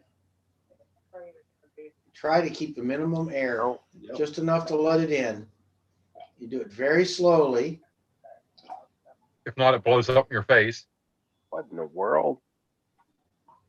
And with this, Now this is a trick you use for what kind of beer? Pilsners.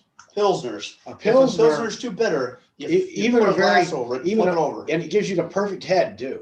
And it becomes a very creamy head. Ooh, want to taste? That's pretty good. What are we drinking in Florida, Keith? That's an IPA. Oh, It tastes like they're supposed to taste. wow. No, I like that. Oh, Yeah. that was the last one too. Damn. there's a trick with IPAs. Most of them are burned. They overcook the hops. They put them in too early. And this one they did right. We doing margaritas again in Florida, Keith? Oh, of course. We did margaritas, was it? I Last night. I have a request. I like margaritas just as much as the next But not guy, every time. Okay, and I'm about as much of a gringo as I can get. I'm pretty brown, but I'm definitely not Hispanic. However, if I'm gonna go all the way to Florida with him and a bunch of Hoosiers like you, I want to play with this shit. Oh, we'll be playing with that stuff. Trust me. Yeah. Well, I'm gonna need another. Oh, it's okay. I can't see it because it's frosted up. I'm gonna need another jar, full one. You just give me a price. Officially, you can't I mean- sell it to. I'll make a donation to the channel.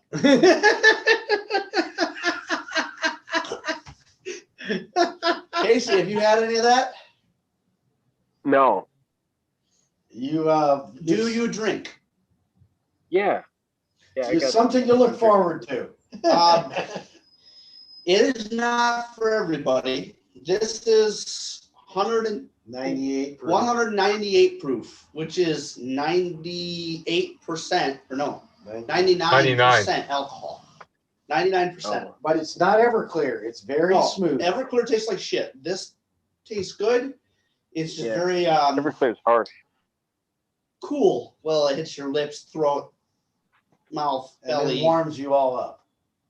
Oh. Well, that's good. This stuff sets your ass on fire if you're not careful. They call it sipping whiskey for a reason. You don't do shots of that. Oh, you can. I did that night. We pulled into the one rest area, didn't I, Nick? Oh yeah. I did about 2 fingers straight down. Oh, It was I've been hitting 5-hour energy, and we were in that 817 gusting to 46, towing the camper, and basically Aaron called and said, "I'm 10 miles ahead in a rest area. It looks like a good place to stop." I'm like, "Awesome." We got there, and I was so wired. I'm like, "Nick, give me a shot of that stuff." I slept like a baby. I bet you did.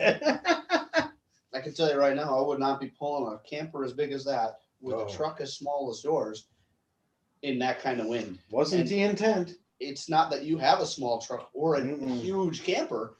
It's a good size, but I would not be doing it. I drive. No, what big was rigs worse to the was airport. parking where we parked that night made it terrible. I almost got seasick trying to sleep. Well, you should have gotten It's up. rocking. You should have gotten up and turned everything 90 degrees. On the Couldn't. bed. There was nowhere to go. We couldn't. That was the problem. We were parked broadside to this thing. It was like Godzilla was humping my trailer all night. It was rocking left to right.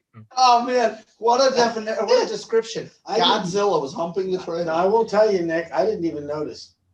I slept good. That's because you were already, your head was already spinning. No, not really. But it was. No, Just took me he down. gets rocked head to toe. I get rocked side to side when my bed sits in here. I remember I'm the other Yeah. direction. Yeah. Now Sean was side to side, but he didn't seem to care. Yeah, but he was on the outside leaning down, so he couldn't roll out of the bed. My bed Hey, was you know leaning what? towards the paramotors. Yeah, you're right. Nick, if anybody learned anything, I think at this point in time, we now know that you should not spend any time on a boat. I used to have a houseboat, dude. Houseboats don't rock like sailboats. Oh, bullshit. When you're in the high river, tied in, and then one of them barges comes through, rock that boat Okay, side to that's- side okay. so bad. I cannot speak on that. I've never done that. I've spent 2 weeks at up in Canada in houseboats up on Smooth Atlanta lakes. Lakes. Yeah. It's like the lake of 10,000 islands. It's huge. And where you go, you are possibly the first person to ever touch that part, Mhm. So yeah, there's not very much boat traffic. Now, when you're on the high river, and every time, like where I was docked at, every time the barges come through, that boat was bobbing about a foot out of the water off the dock. Yeah, I wouldn't be all about that. I wouldn't like that spot. I Well, would imagine cove. So I'd be finding a little bay. I was on the inside of the dock, which made it worse, I think. But, 47-foot boat that weighs what 32,000 pounds. It was getting rocked. Oh yeah. How many? Do we got any more comments? Well, let me look. I haven't been looking lately. If there's anybody still watching that perhaps has not yet made it into the air, if you have any questions or concerns, I'm sure between the four of us here, we could probably give some pointers. There's plenty of experience. Keith's been flying for how many years? Oh, almost 3. No. Flying. Oh, flying. Oh my God. Jeez, I don't 30? remember what year, something like that. 30 years worth of flying, Yeah. plus 3 years of paramotor. Yeah. This is my second season, so I'm kind of limited, but I've put in my hours in that time. Nick's flown a couple things. Nick's been, Nick's had his experience on all sorts of aircraft, doing air shows and shit like that, because he's kind of crazy. And I really cannot speak on Casey's behalf because I don't know him. He hasn't flown yet. Flying yet. According to the You haven't FFA, flown yet? I haven't flown. Yeah. Well, shit. Where are you located at? Ohio. It's near Northeast Oh, you're Ohio. close to that? Okay. He's not Well, far Well, don't from take me. any lessons from him. Akron. Hey, I can fly. You can. Yep. I was Actually, kiting quite- today and it was really windy. And I went yesterday. It was really good, but it kept shifting on me. But today it That was makes really. you- That makes you about better 8 though. mile When an you, hour when you can keep it up in shifty winds, you're actually doing better. Yeah. Yeah. If you can handle shifty wind, you're on top of your shit. Yeah. Were Yeah, I you was by risking, chance like, at beating on my Dave Burns glider, last though. summer? That's what I was worried about. I was beating on my glider. I was slamming it down, and it wasn't good. I even moved to the trees, and it was still too windy. Were you by chance at Dave Purdon's fly-in last summer? Yeah, I was there. Okay. Yeah. I recognized you, but I couldn't place it. It's been bugging You me. should know, Tristan. You flew his wing. Yep. That's what I was just coming to the conclusion of. I'm Like like, Paramania. yeah, that's the The 20-meter R. GTR. Yep. You still got it? Yeah, I do. I hope you're not still trying to kite it. No, I just use Mojo. Mojo, and Good choice. if I'll take I got a Velocity Edge too. Came with my setup, my original setup. So I've heard It's some better things in the about wind. velocity wings, and I guess I cannot really give an honest opinion because I've never played with them. But I haven't heard anything that would make me think it would be the right wing to learn on. But I've heard a lot of good things about the Mojo. Mojo's So a great, keep great keep beginner. working on Mojo. that, and Simple. You know. It's easy. Awesome. It comes up simple. It's good. Like in the wind, A's and D's. That's all I like when I'm kiting. What do you see in that picture? Let me see. I'll let go of the A's and just Tell me grab which the brakes and I can kite it. But the Mojo is really tough to kite. Like as far as burning, one. It you gotta teaches have at least 5 miles an hour of wind, and the Right. brakes are really deep. You can really pull them. Mhm. but that's good because you have time to react Yeah. and overreact and not be punished for it.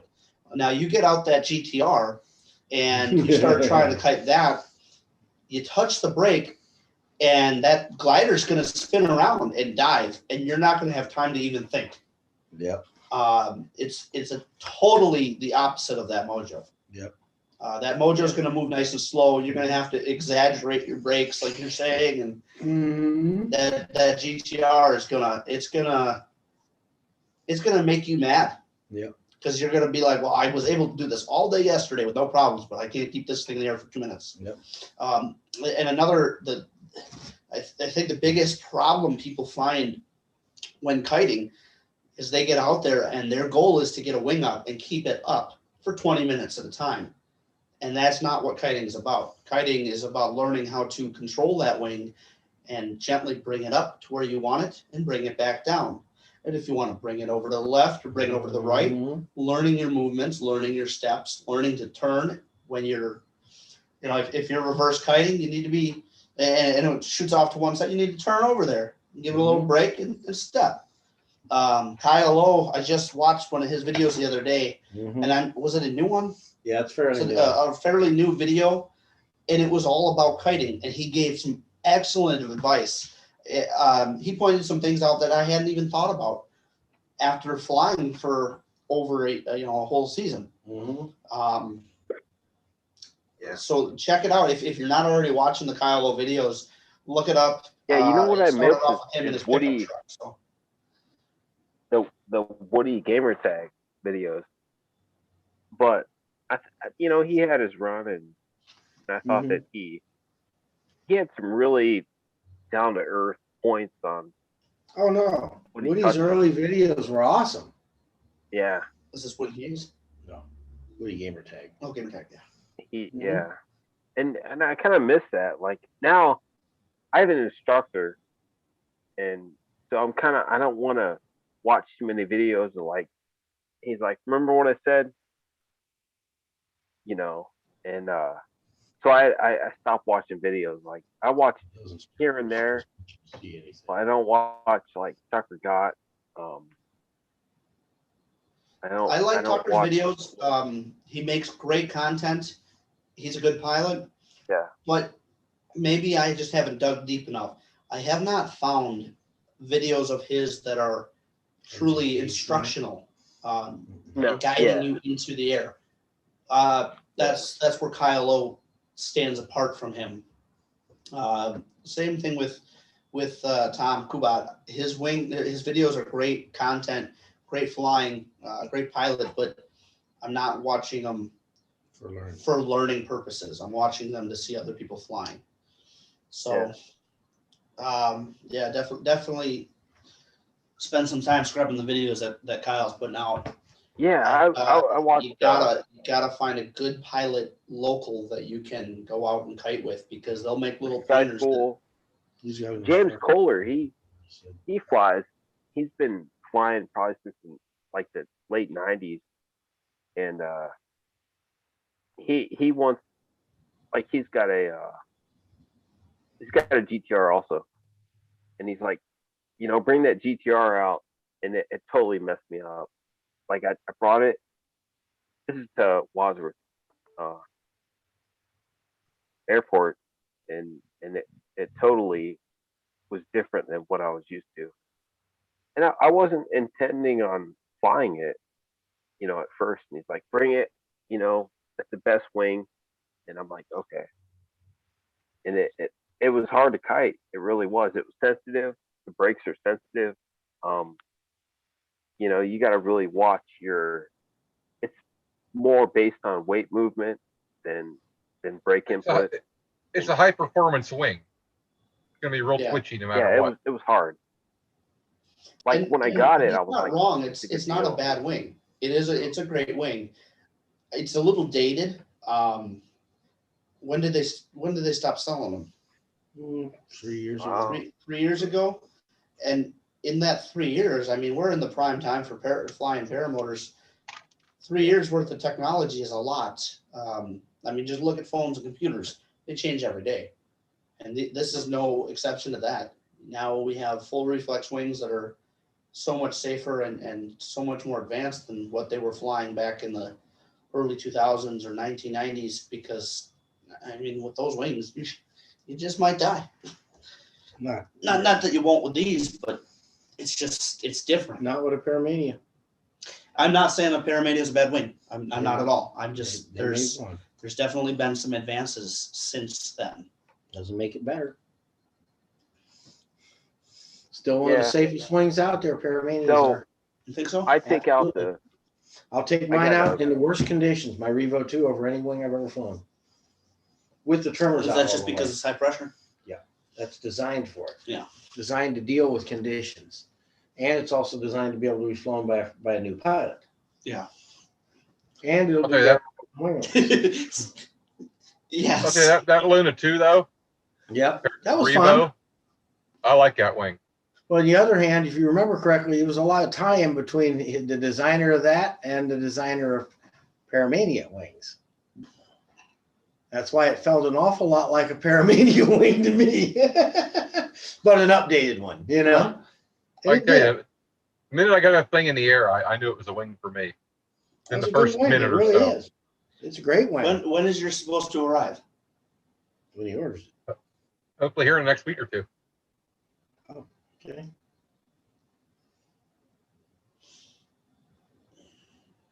All right. Well, Maybe- I expect to see it when we're in Florida. Sounds good. Look forward to it.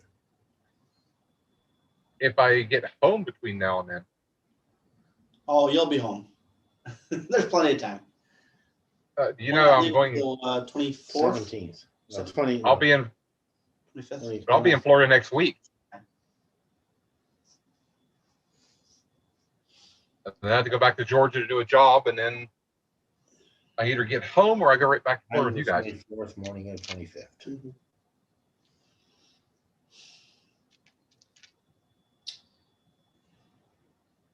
Well, I'm Depends how much looking longer forward it to takes me to this get trip this to job Florida. done too. What's that? Depends how long it takes me to get this job done. I've got 2 more to do. One in Georgia and one in Florida. That's how they pay money. That's how you make money. Got to make money to afford to fly. Yep. I hear you, dude. I hear you. Yeah, we just got another new guy in at the shop. So we got more people there now, less reason for them to say no. So Casey, Keith here has his own airfield, and he did host an annual fly-in called September Days Yeah. Fun Fly. Uh-huh. Games, guns, and aviation. And I've only been here for last year's, but it was a great time. And we actually had very little time in the air because the wind was just Well, Saturday. ridiculous. Just Saturday. Right. Well, Yeah, I could probably We be there. flew Friday, we flew Yeah, Sunday. September. but very, very little compared to what we might have done if Oh, if we it were had at been Ohio. perfect, yeah. Um, Well, the year before in Ohio, it was no better. but anyways, we'll be doing it again this year. Yeah. And I am hoping that you're going to be there. Yeah. Okay. Sounds good. Make sure you bring Yeah, your all your September. wings out. I will. Yeah, I got 4 of them. So Okay. Bring them with.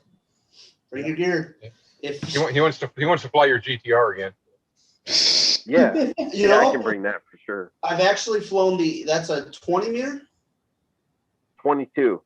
22. Right. That's the size So- like mine. So I flew the 18 since then, and the biggest difference between the two I noticed was that the small one, it was so much more dive happy. Well, that's because it's more appropriately sized for one. Right. Not floaty.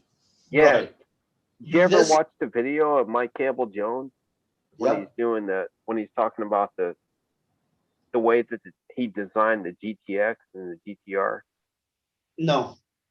Like the What video? GTX is designed for cross country, and then the GTR is designed for just acrobatic flying, just up and down. Mhm. Yep. Well, between Other than the that, 18 and the yours that I flew, Yeah. I would rather get on yours than the 18. Even though the 18 was more appropriately sized for me, it was too dive happy for my liking at the time. Versus yours, I could rip the hell out of the air and have a shit ton of fun and not worry about sinking. Yeah. As opposed to the Rockies got now. I mean, things change, right? Yeah. And I'm not 100% sold on that wing yet. I'm really not. I know. 5 flights in, there's nothing wrong with it. It's just every wing is unique. and I find something I like about everything I fly. This one's got its pros for sure. I mean, it's a rocket. It's a fast wing. It's maneuverable. It likes to play. It likes to boogie. But brake pressure is extremely heavy, and I hadn't noticed on anything that I've flown. I have not noticed my arm hurting when I land, unless I go for over a 2-hour flight, and I'm doing a lot of acro. On this wing, after 1 hour, I land and my arm's gone. He hasn't My left flown a arm is- Revo too. No, I haven't, but I will be soon Yeah. because it's out and the weather's getting better. So Yep. The way you fly the Luna, Yeah. you'll want to buy one. He looks at me the other day, he says, you should fly this wing. His little 18. I looked at him, I said, we got 8 mile an hour steady wind, I'll do it. I'm not doing it in no wind.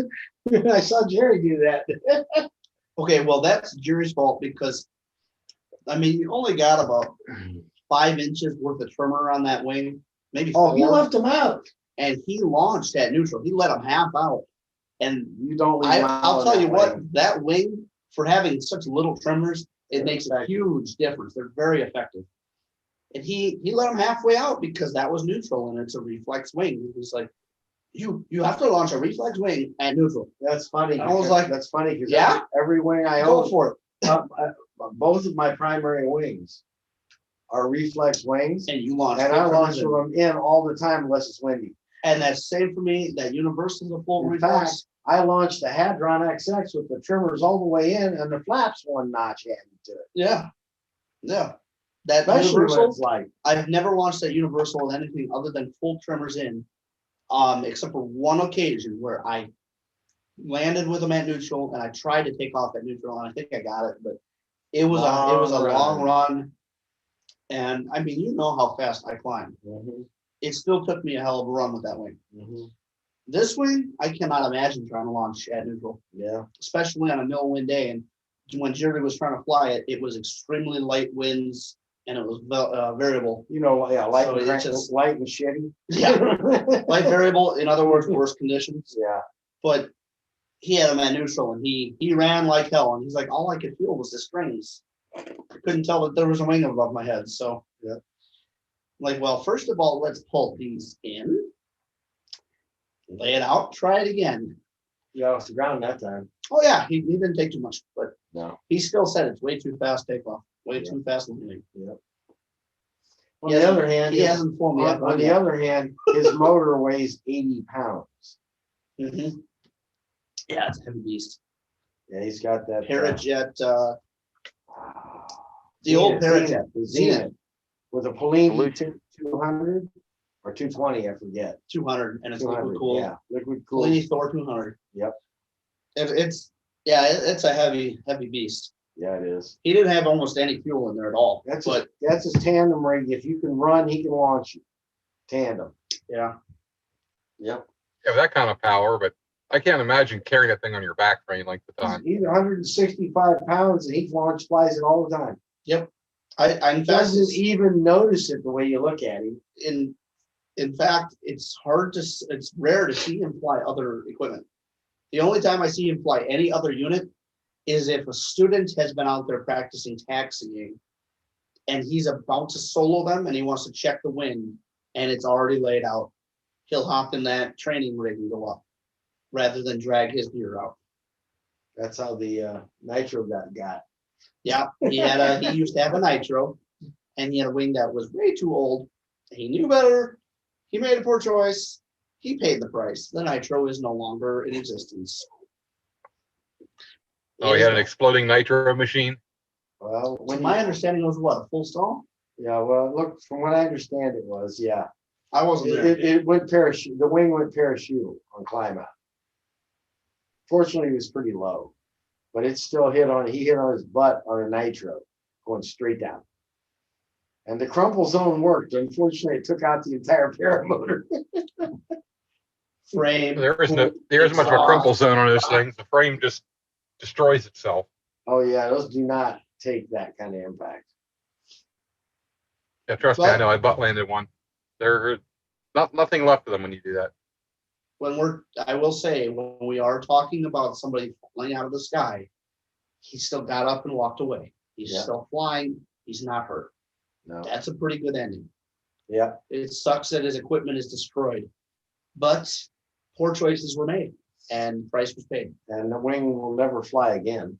It shouldn't have flown then, No, it shouldn't have. but You know, again, choices were made, price was paid, lesson was learned, and everybody's alive and walking. So, What kind of wing was it? oh God, trying to remember. one of his old trainer wings that everybody that touches it knows it should not be in the air, and he knew that better than anybody else. Yeah. But it was, like I said, it was laid out. The motor was there, The wind was good. the wind was good, Yeah. and it was either go back to the trailer, unpack another wing, which means fold another wing, because he doesn't use stuff sacks very often. He likes to fold them. And he's like, it's okay. But it wasn't. Yep. What's funny is I'd watched him fly that same wing like a month before. I can't believe that. That's ridiculous. Yep. That's ridiculous. It's called. Yeah, once a wing- It's always flown good. It's always been okay until it wasn't. They're always okay until they're not. That's right. That's one of those Well, ones that, you know, it's that old, it's a kiting wing only, don't fly it. And that's basically for students, that's what you've been using it for. You kind of relegated it to kiting, you know? But, oh man, well, my Hadron's sitting right now, well, theoretically sitting down at Fort, no more, I gotta drive home. I know. Four Winds PPG, waiting for her to get a couple other wings done so she can do a big inspection on it and replace a couple lines and spots in them and fix one little spot in the tip and Yeah. What do you need? Three lines, I think? 3 lines I want to know for sure. She's gonna do a full inspection of every line, measure everything, Right. do the entire full acro package check, the max inspection she can do. So after what you do with that wing all the time, it needs the full acro package. Damn right it does. I'm right. I mean, there's a reason why I sent it off and ordered that. Yep. Because that's the Pretty way- quick here on when we get a nice weekend. When the weather's better, I'll start staying out at the airfield because it's a bit of a drive from here to there. So I'll stay Friday night and Saturday night, which means I have all afternoon Saturday and all afternoon Sunday to do whatever, whether it's putting up a fence Yeah. or hanging out, drinking beer or doing inspections. And as soon as I have a day like that, I'm gonna do a full line check on that Z blade as well as the universal. I'm pretty sure the universal needs a full set of lines only because it's not designed for any kind of acro at all. But it's what I learned now. And you do acro on it every time you're in the air. I liked the nose down spirals. And I don't know how accurate it is, but I do know that my app was reading 8 Gs. Pete, Peak. that's a spike though. Right. But those lines aren't made for it. Yeah, they're made for 6 Gs continuous. Right, I think 7 actually on that one. So, well, then you're not hurting. But still, that's pushing it. That's right at the upper end. That's of pushing what's it. And normal. You've had that wing for how long now? That's all the time. what's that? How long you been flying that wing? Couple of years now? Well, he's been The flying it a universal? few months. 8 Uh, months, 8 months, 10 months. I flew that from, I started kiting, my very first time kiting was in March last spring. And in May, I was in the air. And then from May through June, through July, I was just flying. End of July, I was trying to get to wing overs, and I was probably about 75%, and then lots of nose down spirals. But after that, I just continually progressed into more and more acro. And by the time I put the wing away, I have not flown it since I got this one. But when I put it away, I'd already been doing barrel rolls on it. And they're not easy to do on a 25.5 meter universal. It does not want to do them. You weight shift and pull the brake to your hip.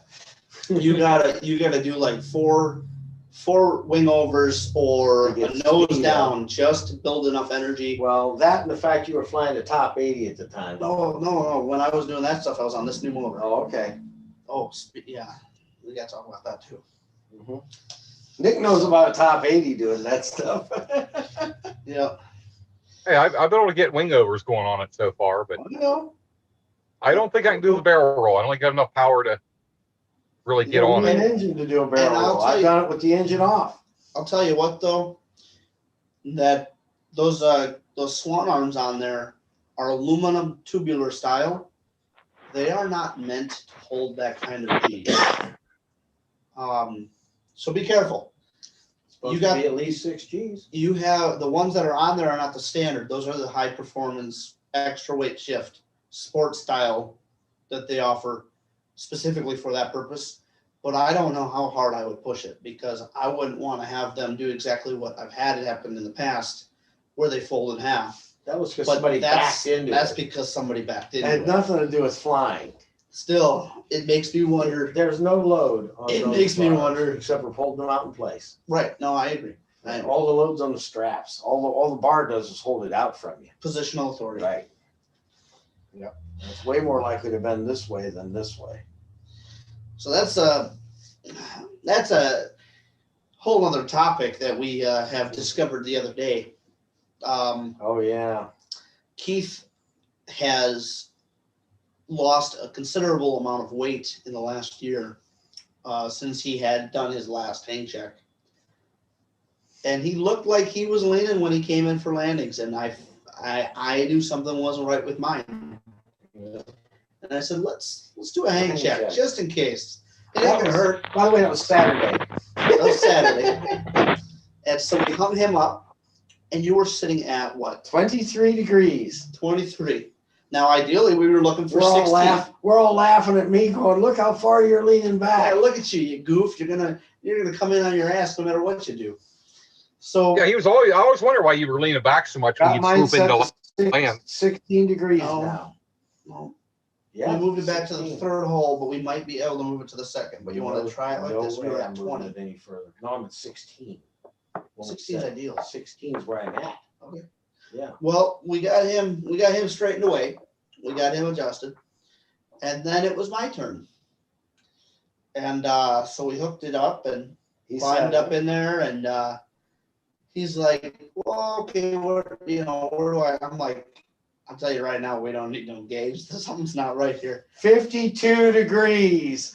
52. How the hell do you go from, because I had He's a hovercraft. we had it inspected. I mean, Wisconsin Flight Sports set me up. He was We perfect. did it. We were perfect. We were sitting at, I think, 16 or 17 degrees. Because I think, what is it, like 15 to 18 or Something like that. right in there. We were there. I was happy with it. But I knew in the last flight that something wasn't right, and I just couldn't place it. 52 degrees, man. That's past 45. I was in a recliner. It's a lazy boy that's reclined. His continuously adjustable locking rings continuously adjusted. They did. So I have discovered that the SkyMax Star has a flaw. The swan arms on it, being a tubular style, are infinitely adjustable, unlike a CNC milled.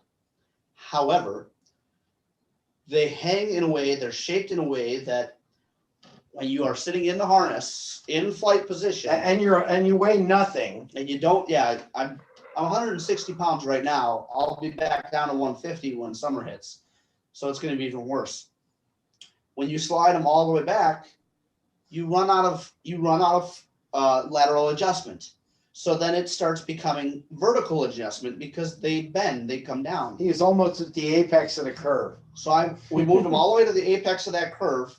Any more adjustment, and they're just going down, which means they're going to completely lose any effective And they were adjustment. pretty good right there. And right there, we were sitting at 20, But that was 20 with degrees. a full tank. With 3/4 of a tank. So it should be good enough.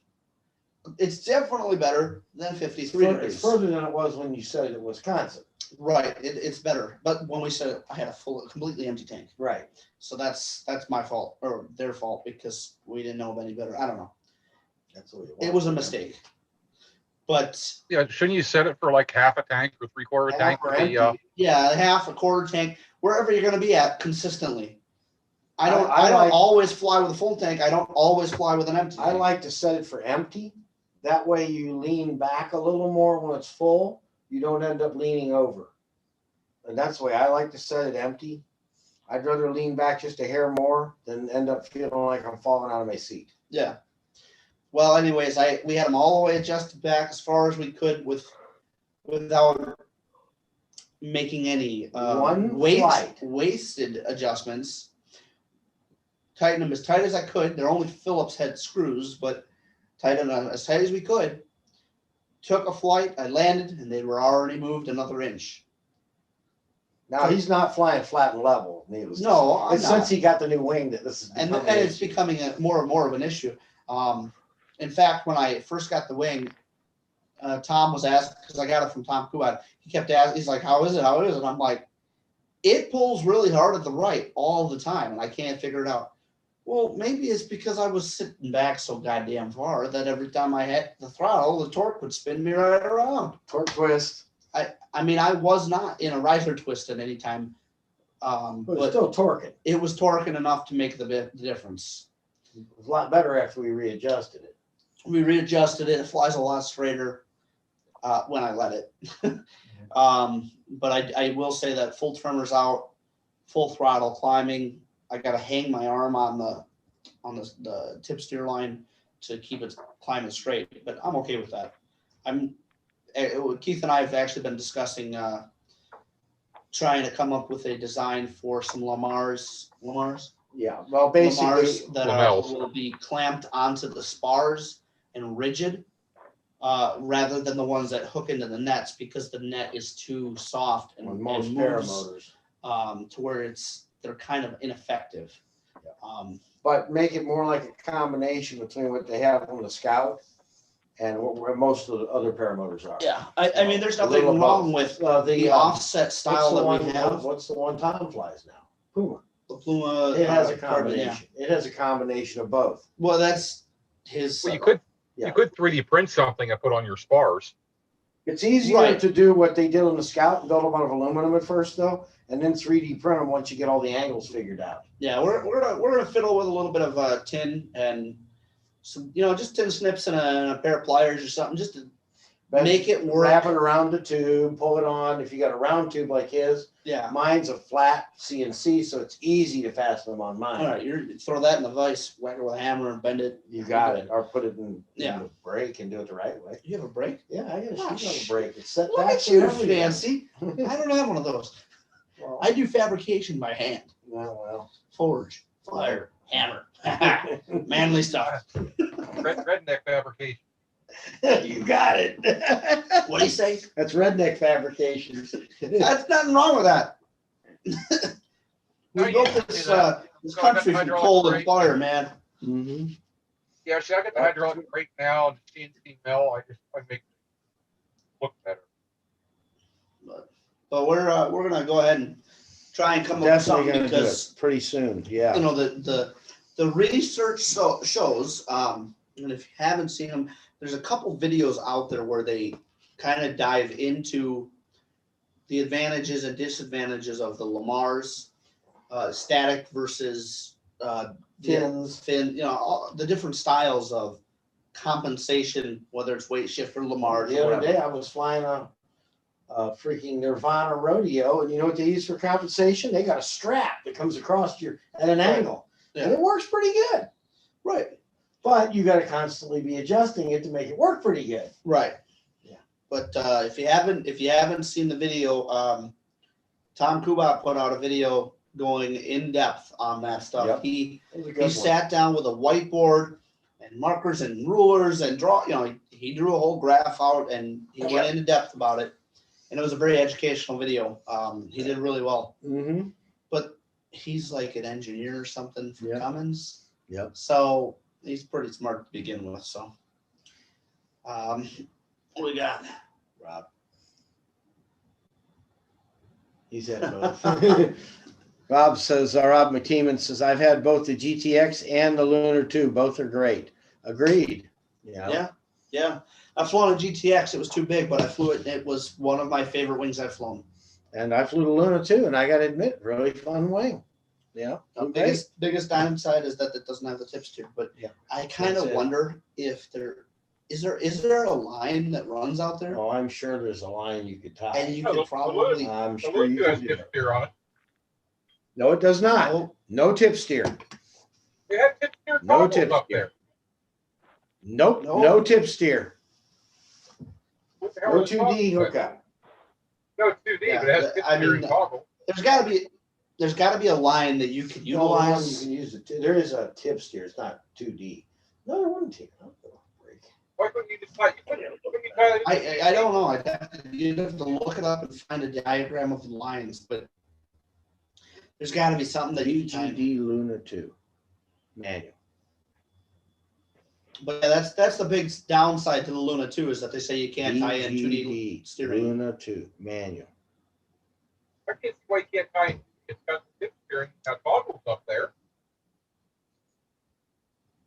Why you just extend those down? Mouse can lift them up a little more. What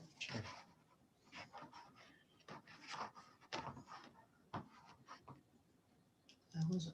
Sorry. Oh, you're using that one. There we go.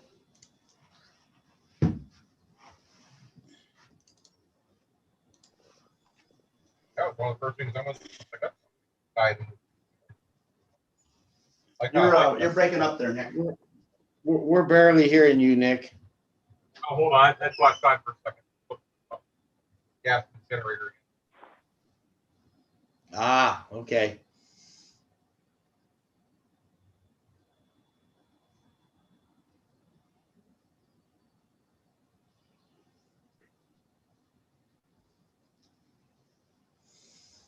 Okay. There's the owner's manual.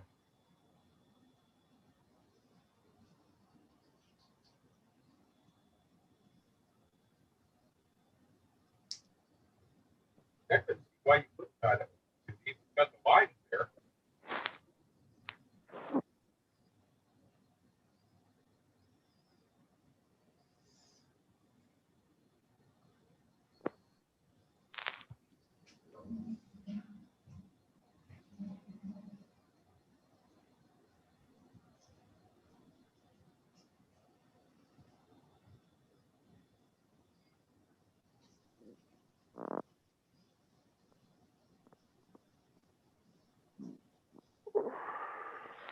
Hmm.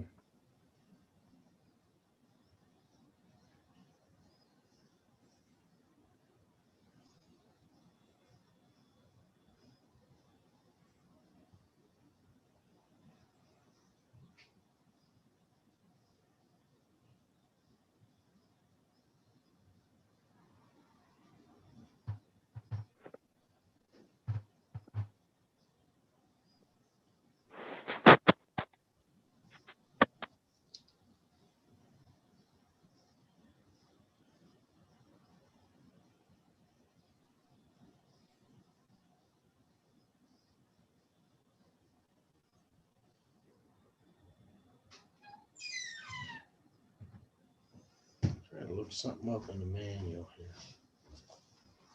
Is that your Luna? It does have tip steer. Separate.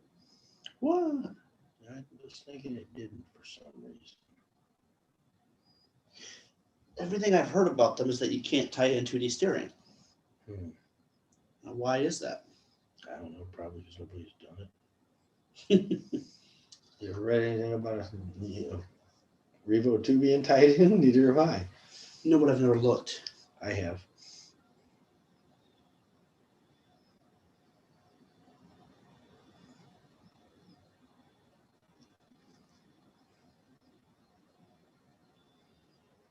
Well, there's a hell of a new round for you.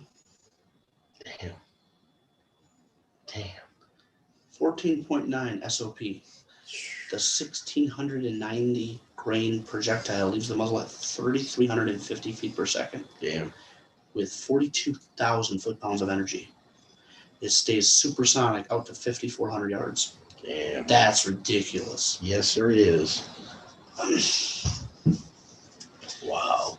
Man, look at that. We're all by ourselves. Yeah. Case. First Crazy Bob, then Casey. Now Nick. Mhm. Nick's putting gas in the generator. Hmm. He's in a generator spot tonight.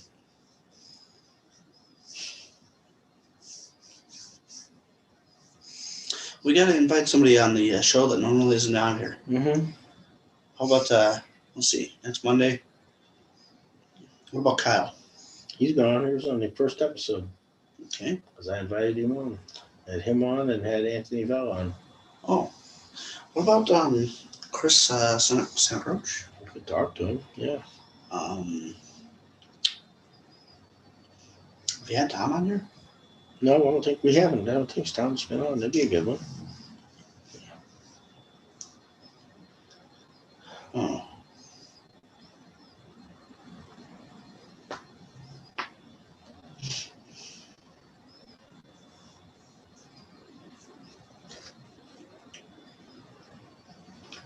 If there's anybody still watching. YouTube. Yeah, I usually keep it up. And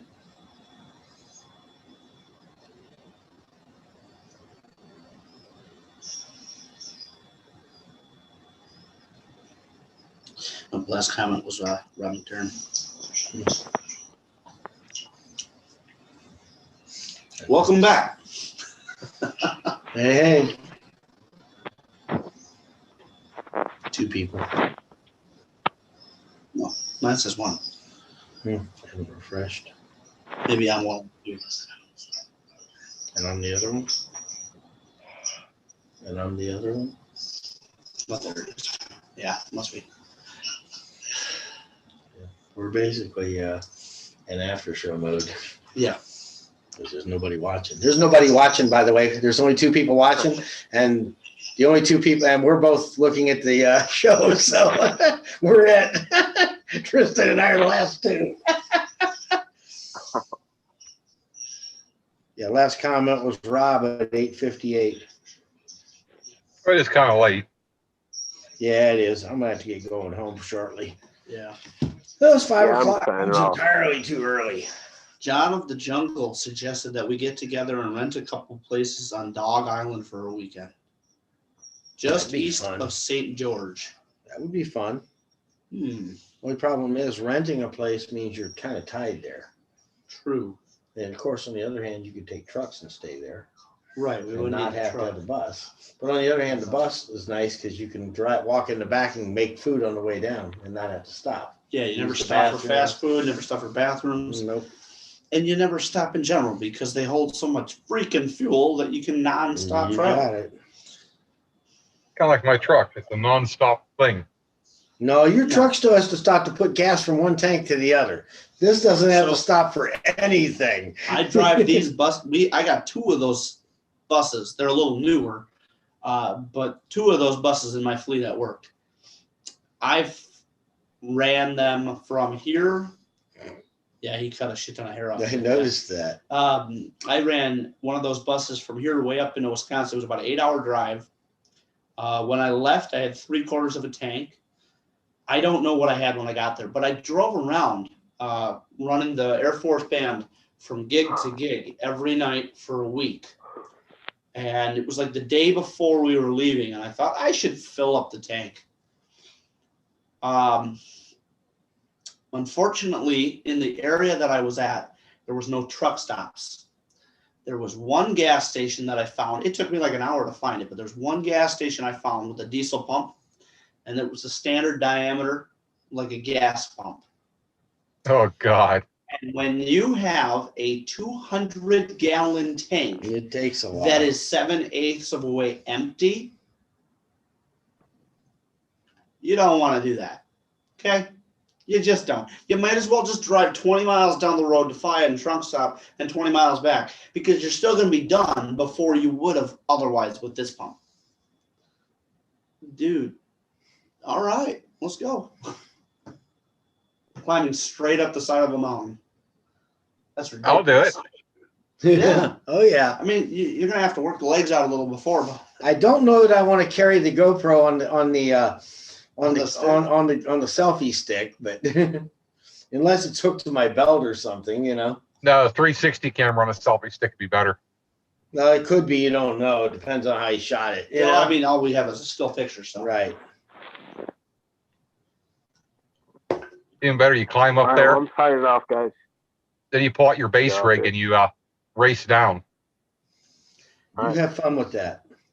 You out of Good here, night, fellas. Casey? Night, Casey. Yeah. Have a good Yeah, one, man. night, Casey. Go to bed. All right, Take we'll care. catch you Good night, later. guys. If I don't see you or talk to you before Okay. then, I'll see you in September. Or Perkins. Okay. You'll be there. Yep. Later. Yep. Take care. Maybe we can get him in the air at Purdon, hopefully. Frog legs. Yeah, those are cooked weird. They don't normally do them like that. I've never had frog legs. I've had them, but never like that. They look like chicken when they're cooked normally. Somebody did that for a reason. And when are you going to try a base jump, Tristan? I'll tell you what. You set it up. I'll do it tomorrow. That is I got something to. that I would be very willing to do. However, Told you he's nuts. I don't think I would be trusting enough to allow another person to pack my chute without me Learning supervising. Because although I have never packed a jump rig like that, you know, it makes sense. I understand how they work. That's one of my rules. You jump, you pack. When we were at Kyle O's and he repacked your chute, your reserve, I was watching it and I was like, well, how did I not realize this is how they're packed? This makes perfect sense. how. I don't know why. I guess I never put the thought process into it. I never really experimented with them, but I was like, well, that's common sense. Did Duh. you figure out what was wrong with that? It's not supposed to be anything wrong with it, by the way, according to them. It's Okay, supposed what to be is an it? ad for this. Look at the line there. It's wrapped around. The line. The strap is wrapped around the bar. Mhm. It's not supposed to be wrapped around the bar. It's supposed to be under it. Oh, okay. Yeah, I was looking at that. I figured that's what you were talking about, but I was like, I don't know if that's wrong or not. That's absolutely wrong. See the ring back there? Mhm. Not supposed to be up there. Okay. Here. Yeah. Nice ad for it's actually for a GPS thing, airplane locator, all that. But if you look, the strap on the going around the swan bar shouldn't be Mhm. going around the swan bar. No. Yeah. Yeah, I guess there's different ways to do it. What's Not bad. the name of this product? Paradar. It's a Here. a GPS coordinate type device to monitor location of other aircrafts in the area, and it's designed for the ultralight pilot so that you can. It has nothing but money to spend. Right, they're what, 269 pounds, which is probably about $320 US right now, somewhere around there. Yeah. I mean, that's a fair amount of money. It looks like a nice product, but it also looks like a product that I can eliminate by using an app on my phone. Well, what's funny is all it is a ring of LEDs around the outside. Mm-hmm. It doesn't actually show you where anything is, just the direction they are. What? They're using ADSB or are they just using GPS? I'm sure they're using ADSB and they're just looking at the radio that they're on. Oh, okay. Whatever So they're- signal strength and They- from the angle. doesn't tell you anything except for the direction. Well, maybe if I don't know, maybe distance would be shown by the brightness of the LED. Well, let's put it this way. I don't know. I can get ADSB that shows up on my screen Mhm. that shows you the exact location and altitude. Oh, Yeah. yeah, okay. And it costs the price. It doesn't cost that much. Am I right, Nick? That's what I'm saying. It can easily be replaced. $20 dongle and the free software will do it. Right. I know. I've got 2 dongles in the software. You flown with it yet, though? No, I haven't yet. I need to do it. You should start trying it. It really makes it a lot safer. It depends on where you're flying, I think. But yeah, I agree. Tonight was an interesting night for me because it was my first time flying out of the Flying Dutchman. I don't remember the airport code for that place. Oh, I don't remember either. But man, that sucks. I wouldn't want to be working that day. Bad Or the Home next Depot day. It was interesting though because Bad day at Home Depot. He ain't watching. No, you're right. What the heck? He's watching. I'm watching. I 5-gallon pails of paint that fell down and exploded everywhere. At a Home Depot. oh, Yeah. It's a mess. I wouldn't want to be working that day because you're going to be spending all day cleaning paint. Yep. Or the next day. get out the power washer. You can't even use a power washer for that. No, it's still liquid, so you got to mop it up. Yep. Otherwise, you just spread it around. Yep. If it's water based, just Who goes knows down the what's drain. water-based? Could be it may be latex. It may not be. I think everything's You'd water be based. lucky if it was latex or water base Yeah, well, that is. because they both clean easy. Mhm. However, if it's not, It's gonna be a mess. it's Yeah, the gonna paint be thinner. Yeah, a lot of it. And ventilation because it's inside the store. But yeah, it was an interesting night. There you go, Nick. What the hell is that? I just read the post on that. I don't know how the hell you saw it. Apparently, some madmen are building a rifle to fire this cartridge. It's called a 14.9 SOP, and the 1,690 grain projectile leaves the muzzle at 3,350 foot per second, with a 42,104 foot-pounds of energy, while staying supersonic up to 5,400 yards. And what do you need this for? Hello. Now, wait a minute. Where does need come in? That's not a fair question because No. the easiest answer is popping ISIS like a zit from 2 miles away. And let's Thinking face like it, normal Nick. application. Nick, would you like to fire it? Yeah, oh, hell yeah. There you go. You just answered your own question. Who needs it? Who wants it? I want one. I want to play with it. I don't want to have to buy the rounds, but probably That's 10 like bucks a round. That's like up at Moe's when the guy brought that AR out that was Oh. full rock and roll. He's like, "You want to shoot it?" I'm like, "Hell yeah." Somebody at Moe's? Yeah, everybody had full auto weapons there, dude. Yeah, if somebody showed up with a 50, I don't care if they showed up in my backyard. First year I was there, I'll shoot a Dave 50. Trikeflyer showed up with a Barrett. He was blowing Tannerite up with a Barrett 50. I just got a text message from Chucky, who's the assistant manager at the Flying Dutchman local airfield here in Belleville, Illinois, inviting me back out tomorrow. I don't think I'll make it, but It's supposed to be windier. is it? Yeah.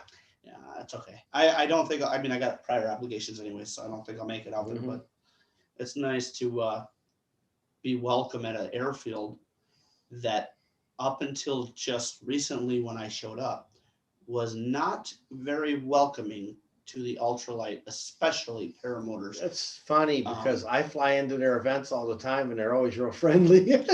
Right. He gave me the explanation and he said we had been friendly towards our ultralights. However, some of the paramotor guys decided that the runway was the appropriate place to be doing acro. Yeah, he's not going to see it. What the heck is that? It's a big tree, back it up more, with a loader on the bottom, on the ground, with a ladder from the bucket of the ladder, or the loader up to the tree, and then a branch cut off with a ladder from that up to where the guy is turning. Oh, that just seems like a really bad idea.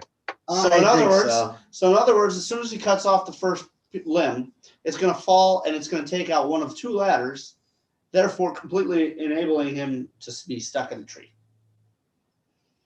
So, Yep. Where the But fire yeah, department comes out with the helicopter to get his ass out. Hey, did you hear? Transgender weightlifter breaks women's weightlifting records. don't even look like a woman. So petite. Sorry, I can't help it. And you get caught in the weirdest stuff on Facebook. I've seen that one before. Me too. But yeah, they used to welcome ultralight aircraft out at that field. They had some actually hangared there. Mhm. Travis Roberts is MX. Was there. It used to be there. Right. It wasn't his at the time. I met the original owner tonight. Mm-hmm. He's like, "Have you don't know Travis, do you?" I'm like, "Yeah." He's like, he's got an ultralight that I used to own. Mm-hmm. And I said, "Yeah, funny story. I flew that." He's like, "What?" I'm like, "Yeah, that was the first time I ever flew anything other than a paramotor, but I got to fly it, and that's okay with me." He's like, "That's a good aircraft." Wow, That's an amazing shot. wow, that's got to be photoshopped. Not necessarily. That's gorgeous. I don't think it'll pick it up. Not the colors. Not the colors, but the idea. It's Oh, it's a rainbow? flock of geese flying. No, it's nighttime, and it looks like the aurora borealis or something. With clouds, a combination of a storm with the aurora borealis and a flock of geese flying through. It's every different color of the rainbow. It's gorgeous. It's amazing. But he said, anyways, they said that they had a paramotor guy out there. He was flying a couple times there, and then he decided that the runway was the appropriate place for doing acro, and he was doing it down low like Andrew. That's when you tell them no. And they decided that they did not like it anymore. What? Because the guy with the fixed wing that used to come in and do the same thing was better. I'm not saying that. Yeah, I know. I will say that was the story I was given. Mm-hmm. I've only been out there 2 times. Only talked to them once. But yeah, that was the story that people came in and messed it up. So it's nice to be welcome out there. Yeah, sure. So I told them tonight. I told God, what the hell is the guy's name? I forgot. He was the original owner of Travis's MX. Mm-hmm. I know who you're talking about, and I can't think of his name. But he told. I said because we sat down and bullshitted. He smoked a cigar and we drank a beer and he said. I said I'll definitely be out again. Mm-hmm. However, I'm definitely looking forward to the pancake fly-in. They do an event where people fly into the airfield, Nick, and they bring out grills and skillets. Pancake breakfast. And they make pancakes outside and sausage. It's like $6 for all you can eat breakfast. It's good too. It's good food. And I told them tonight, I said, I will be here for that. I imagine that Keith will probably come with. Yeah, weather's good. And yeah. I'm sure, well, of course, weather permitting, but Mm-hmm. I'm sure we'll probably have a few other guys. Mm-hmm. And I don't know if we'll do a cross country from Keith's or not, but I'm sure we'll make it out here. Mm-hmm. It would not be hard to arrange for somebody to show up with, a couple gas cans out there for me. Not at all. I can get Bloomdahl to do that. That's easy. Yeah. But we just have to bring our oil. Yep. When is this going on? It's the first weekend in June. I won't be there. What? Nope. That's my helicopter event that I do over here on the vice. Remember the club? I started the club. Yep. I think that's what he was saying. Was the first weekend of June. I think that's why I haven't seen it. I've been there in a while. Maybe, and he said he's got to get it posted before the calendar fills up. Yep. But I told him, I said, you need to get it sooner than later because the calendar for some of us has already filled up. It's getting full. Yep. So, weather permitting, of course. I don't know if they'll have a rain date or if they'll change it, but is the helicopter event, is that the full weekend? Starts on Friday. Ends on Sunday night? Yep. Wow. Where's that located? Weeder Park, 141 and 44 down in Missouri. So not far. No.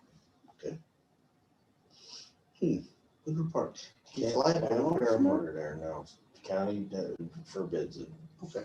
We used to fly ultralights in there to events, to a big thing called a big Greater St. Louis Modeling Association, who runs the RC part of the park, Mhm. for their big event and extravaganza. And unfortunately, somebody got a wild hair and decided it was not okay. And that bottle opener. Sure. It was not okay to do it anymore. So nobody's flying anything general aviation or ultralight or anything in there now. And it was just Now, new people. Is that posted? It's a regulation now. So if I look up on the maps or the charts, it'll show up? No, it won't show up there. The runways have X's on them, which means they're closed because it's all RC. And it is not an official airport. So therefore, yes, and it is a county park. Therefore, you operate under the county park rules on the ground. Right. Yeah. Right. But that just because it's a county park doesn't mean it's not allowed. Sure it does, because the county park rules, Well, regular right. law. It's a Whatever, law, yeah, whatever the county rules they ordinance. are. But just because it's a county park doesn't mean it's not No, allowed. because they wrote an ordinance, it does. Right. Yep. That's too bad. Yeah, it is. It's a shame. It's a nice little place. We used to enjoy doing it. I wonder if we could send an email and request We can ask, but they'll say no. right. Well, sometimes it's You kidding me? One of the guys pulled out a paramotor wing kiting it, and they were trying to chase him off. He's like, I don't even have my engine.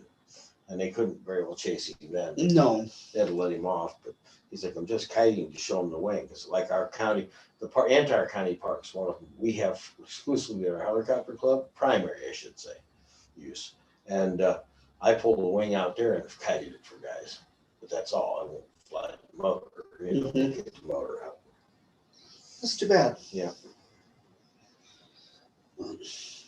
That's just, Because last year, they shouldn't be that crazy. What's that? They shouldn't give that much problem for kiting the wing or flying from these different airports. Kiting it, in the end, they don't. It's not a problem kiting it.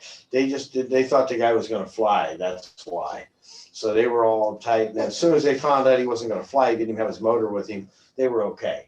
And they were just like making sure he absolutely understood it's against county ordinance to fly there. Mm-hmm. Yeah. That's when I go over to the next field that I can find Yeah, that's privately take off. owned, get permission, take off, and then buzz it. I mean, like the sports complex across the road, across the river.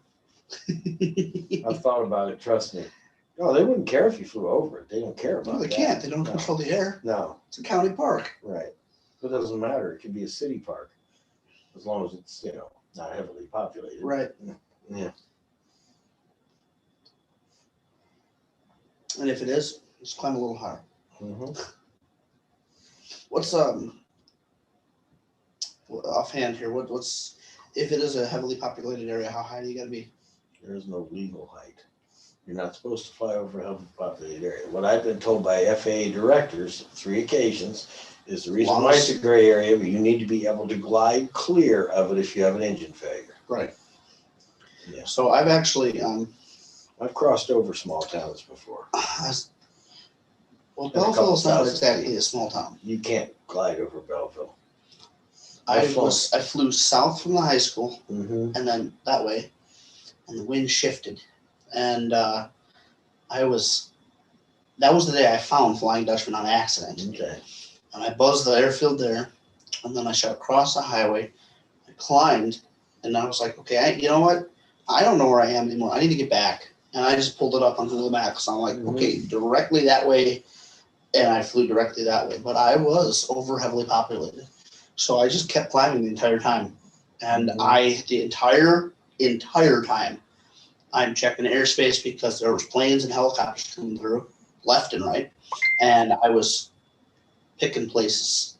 I can glide there. Mm-hmm. They may not have been the greatest places, but I was sure as hell going to have a way out, and I was just trying to get back because I did not want to be in the air anymore. Mm-hmm. I think that was probably one of the days that I had a helicopter fly way too close, Okay. because I've had that twice now. That was when you were still a fairly new pilot, weren't it? Yes, Yeah. That's what I was yes. thinking. It was pretty. I was pretty new at the time. It was last summer, last fall. Mm-hmm.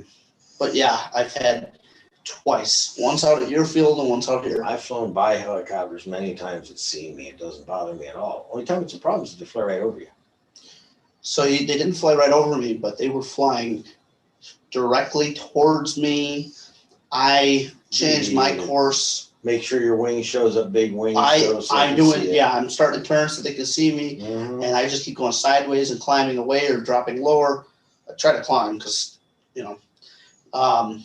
but then it's 200 yards away and they deviate. Mm-hmm. It's like, okay, they just saw me.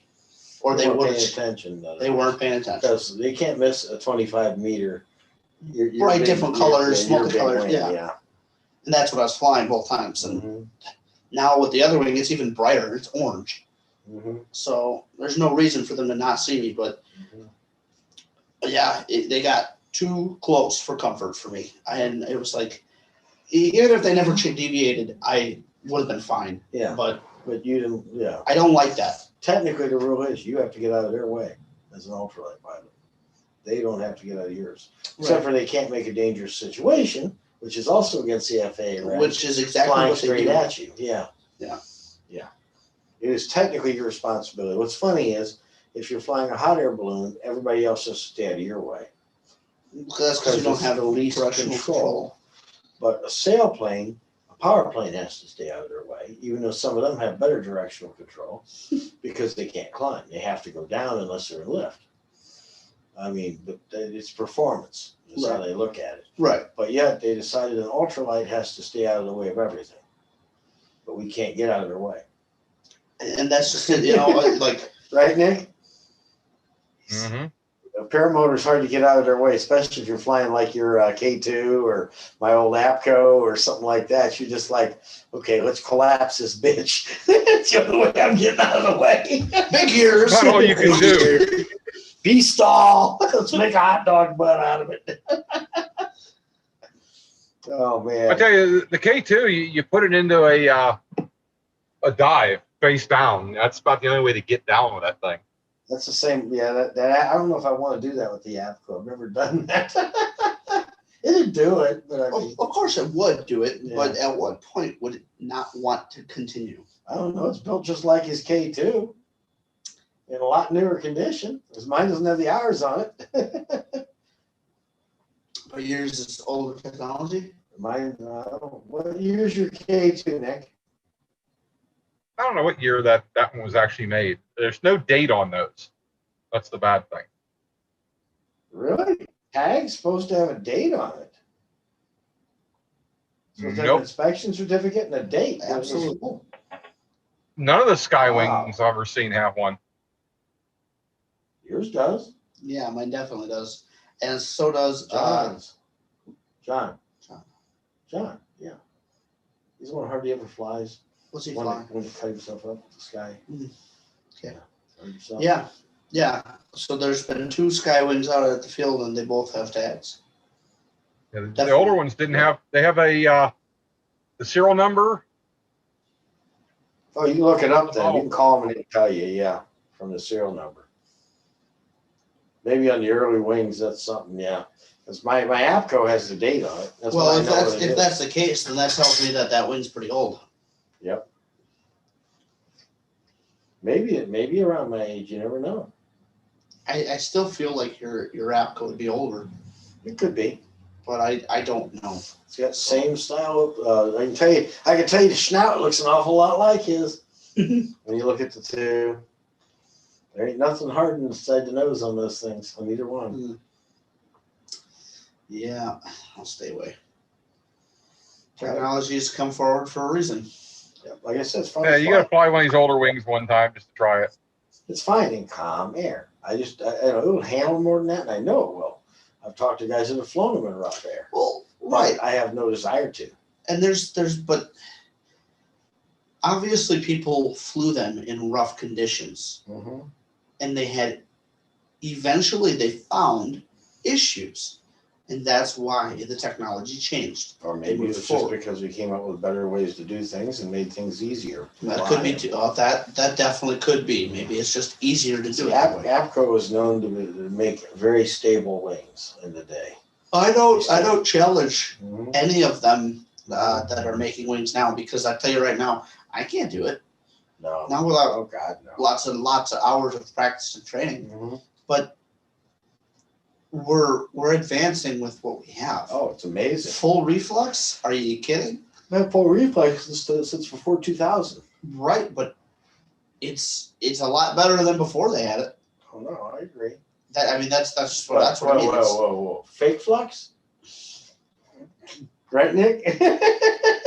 What? Oh yeah, the hoax Fake flux. flux? He's so You distracted. can't push with a line. He's distracted watching his porn. So I hear you. No, I was looking at something real quick. how many different dudes are you watching? Ooh. Damn. Time for the after show. I'm sorry. Was that a fuck you? Because I'm sorry, but you're not my type. Man. Yeah, it's getting there. Yeah, I gotta hit it, guys. I gotta Almost get 10. home. Yeah, I gotta get home. It is late. Well, this was fun. Considering I gotta This get was a up lot. at Of, 5. this is a good time. I'm glad we got to do the show.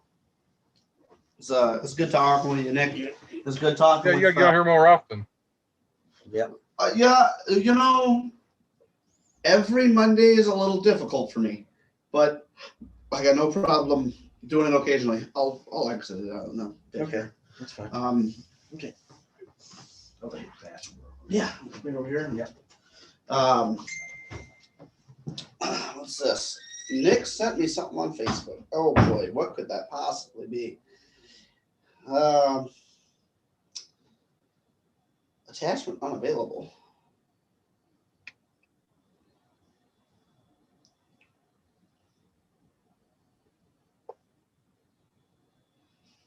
What the hell, you Whatever got- it is, it's not loading up. It said attachment unavailable, and now it's just loading. Have we gone? Oh, we're still live on YouTube. Are you? Yeah, Did you want to do? You want to go after a show, or Yeah, we can. because we're not talking about flying anymore? Yeah, let me go to live stream here.